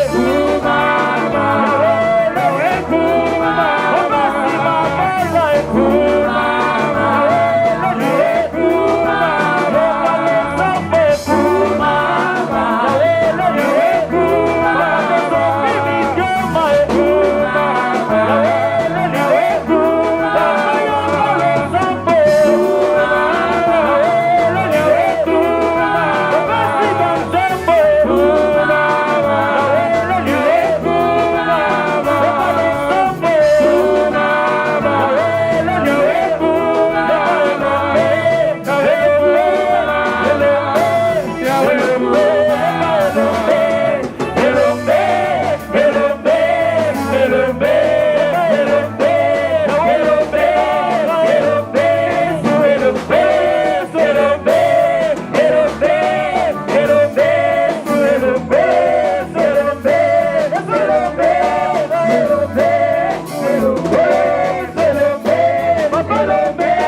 Yawe kumama, napokwa lelo yo kumama, Yawe kumama, kumama, Yawe kumama, lekozalidembe kumama, Yawe lele kumama, elakalambe ye kumama, Yawe lele kumama, lekozalidembe kumama, Yawe lele kumama.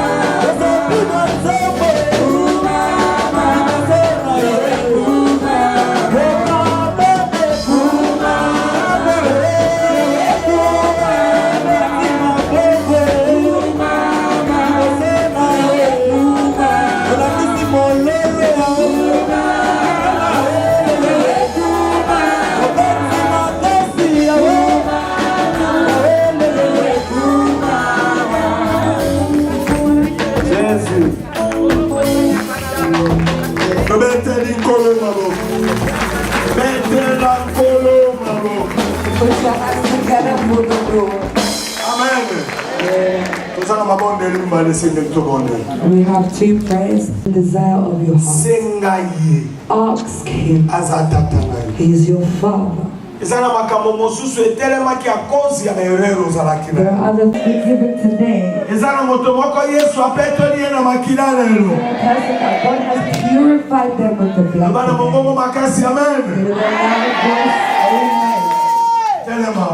Please stand. Tell God the desire of your heart. Ask him.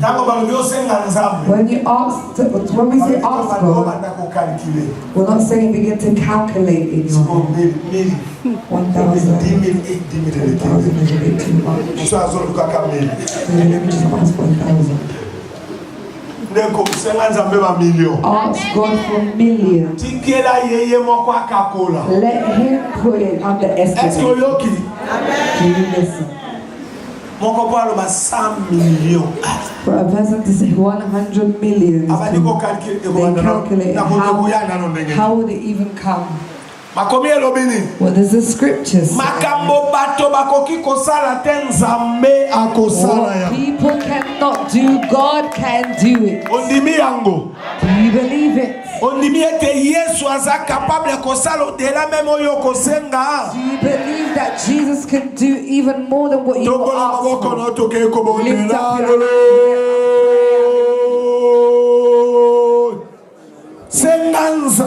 Ask God. Ask him. Tell God. What do you want him to give to you? Jacob said, I will not let go if you do not bless me. Capture God this morning. Morning is about to come. Tell him. Tell him the desire of your heart. Tell him the desire of your heart.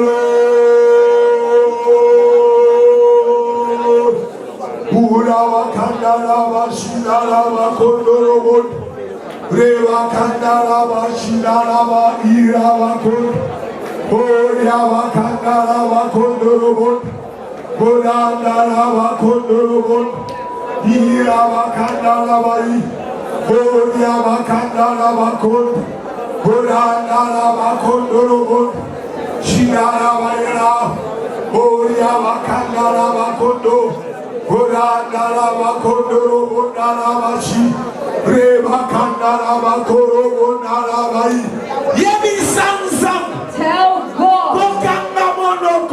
Do not close your mouth. Ask what your heart wants. Tell God.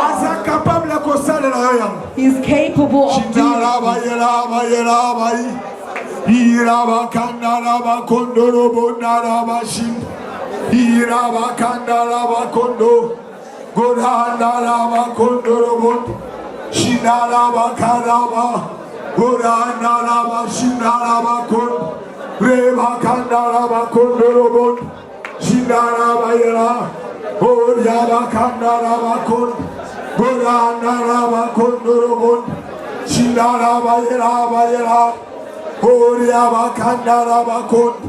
Gorandaraba Shindaraba Kondo Shindaraba Yeraba Yeraba Oriaba Kandaraba Kondo Robot Hiraba Kandaraba Konde Gorandaraba Kondo Shindaraba Yeraba Gorandaraba Kondo Robot Naraba Shin Reba Kandaraba Kondo Robot Oriaba Kandaraba Kondo Robot Gorandaraba Konde Shindaraba Yera Oriobo Kondo Robot Gorandaraba Kondo Robot Naraba Shin Reba Kandaraba Hiraba Yerobonde Gorandaraba Kondo Robot Oriaba Kandaraba Gorandaraba Kondo Robot Naraba Shin Hiraba Yeraba Yera Oriaba Kandaraba Pray. Bondela. Pray. Yes, walobaki. Jesus said, everything that you will ask for, if you believe, you will see. Say with your mouth, tell him the desire of your heart. Ask him what you want.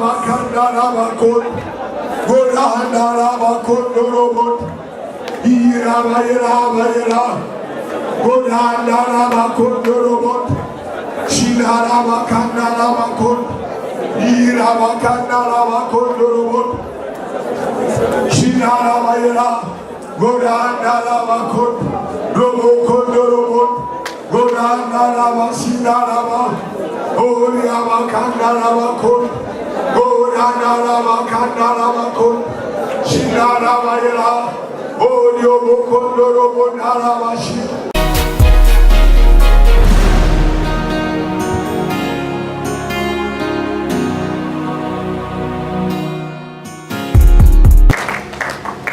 Hallelujah.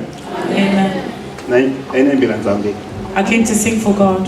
I like to sing for him a lot because he's good.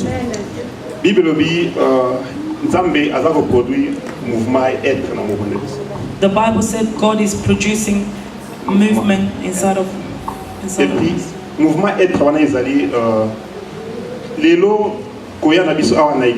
and that movement is us coming to church. If he did not give us that movement, then we would have been here. And then if he was not that person, then we would have been alive. I also praise him again because he went out with us and then he returned us in peace. That's why I'm so grateful because of him. I want to sing for him.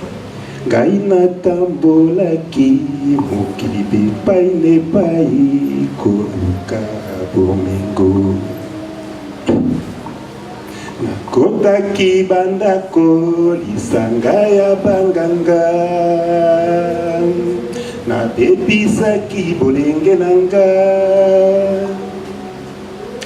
kimye kimakinga butwe koma kisomo pongi na zuwate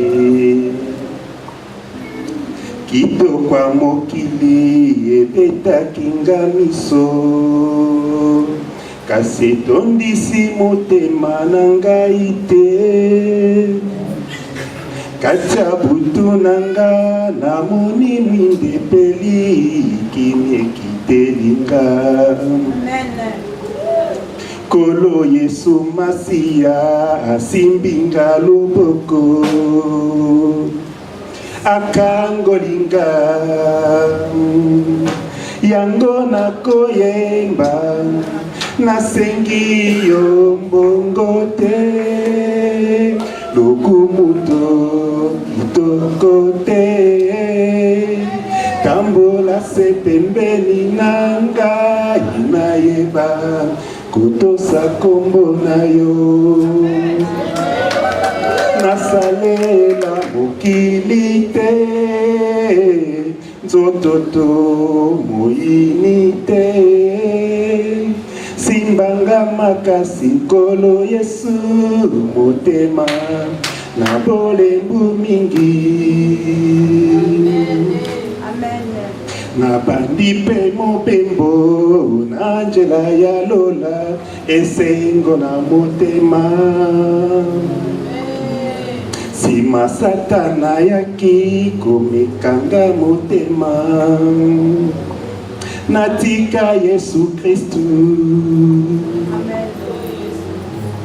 alobi nanga ya solo yo beteli losambo ezongisi yo sima baninga bake Londres bazwi mbongo molato ngai nakokufa se pamba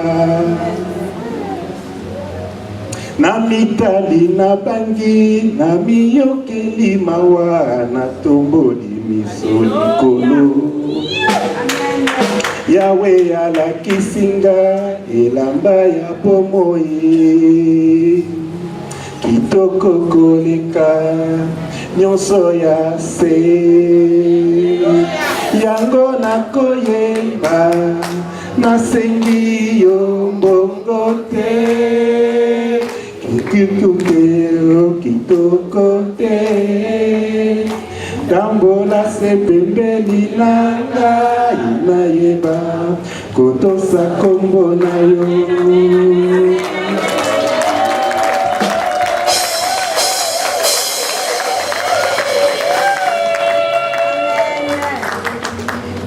Hallelujah. Amen. I've come to praise God for what He has done in my life. Na system ya boro na biso bakosaki ba programme ya bidding pour la bandako.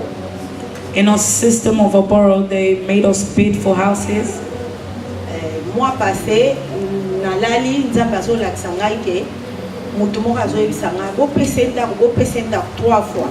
Last month I slept and someone saying give her house 3 times. Siko mwana mobile mo azai kolinga kopesa nganda kote. And that guy didn't want to give me the house. And I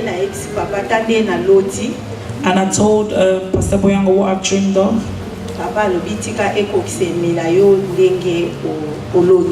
He said, let it be accomplished to you the way you had the dream.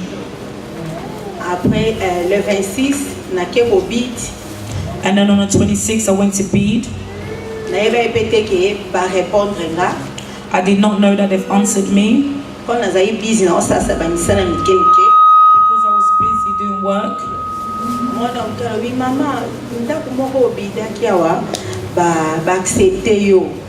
One of my little child said, Mom, the house that you bid for, they've accepted you. And I said, where? He said, just where you bid it for, they accepted it. He said, why are you not checking your emails? I said, I was just busy doing some work. They told me to go Tuesday at 3:15. And I sat down and called one of my in-laws. And my brother also came. He was making me do a little work that I was cooking outside. Hallelujah. Hallelujah.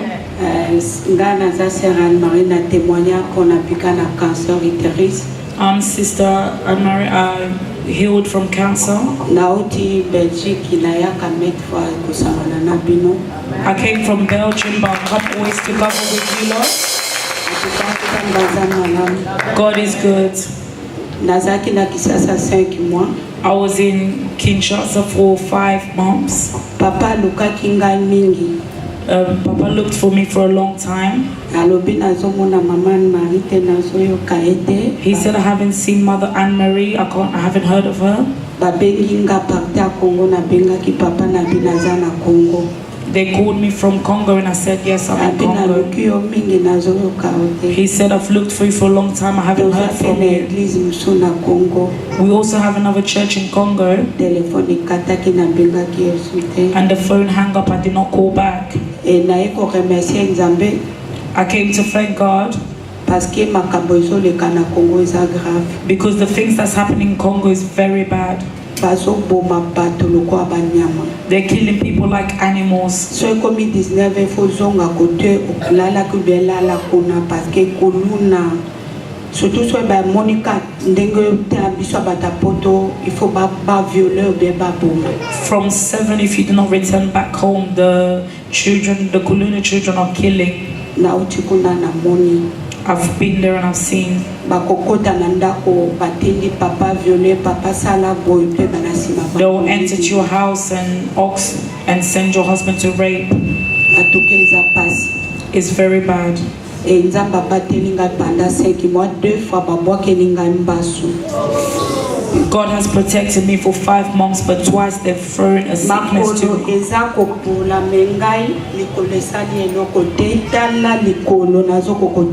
My leg was so swollen that I couldn't even walk at all. I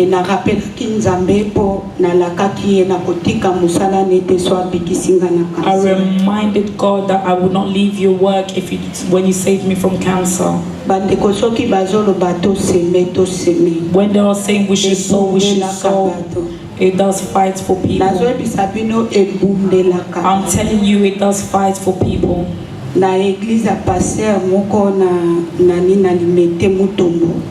A church in Congo back home, I bought 5 bags of for them to build the church. I slept in the night and I reminded God because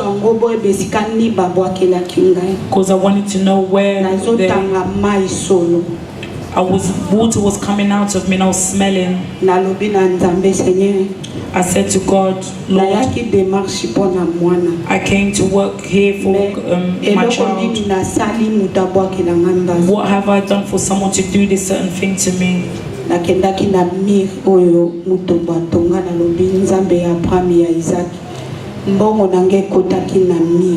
went to the wall where the pastor built it. I said my money was here. God, I'm saying your man of God in London looked for me, you touched his heart. I couldn't call him back. But because of my 10 bags of cement went here, God, this sickness should go return back in the name of Jesus. I had faith. I went back. I heard a voice speak to me. It said, Anne-Marie, if you obey, you will see my hands. I know you do not leave my word. Wake up and see. When I woke up, all the skin came off. Not even all the water that was coming out was finished. I bowed down and I said, thank you, God of my Father, the one who looked for me, who does not leave me. God, remember him in Europe. He's waking us up around 4 for us to look for him. On the last day, do not forget him. I pray the Lord for this man of God, because he looked for me. He was. I knew that God of Papa Boyanga knew me. God, sow a seed. Let's sow a seed. Stop having hard hearts. God does exist. For me to testify, I'll return back in peace.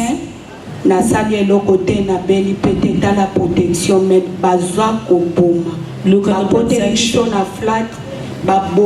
the protection. They came in a flat and killed 4 people. And what am I better than them? And look at me, I'm back. That's why I want to sing a song for him to thank him. Merci Jésus, merci Jésus, merci Jésus, merci Jésus. Oh merci Jésus, merci Jésus, alléluia. Oh nous t'élèvons, nous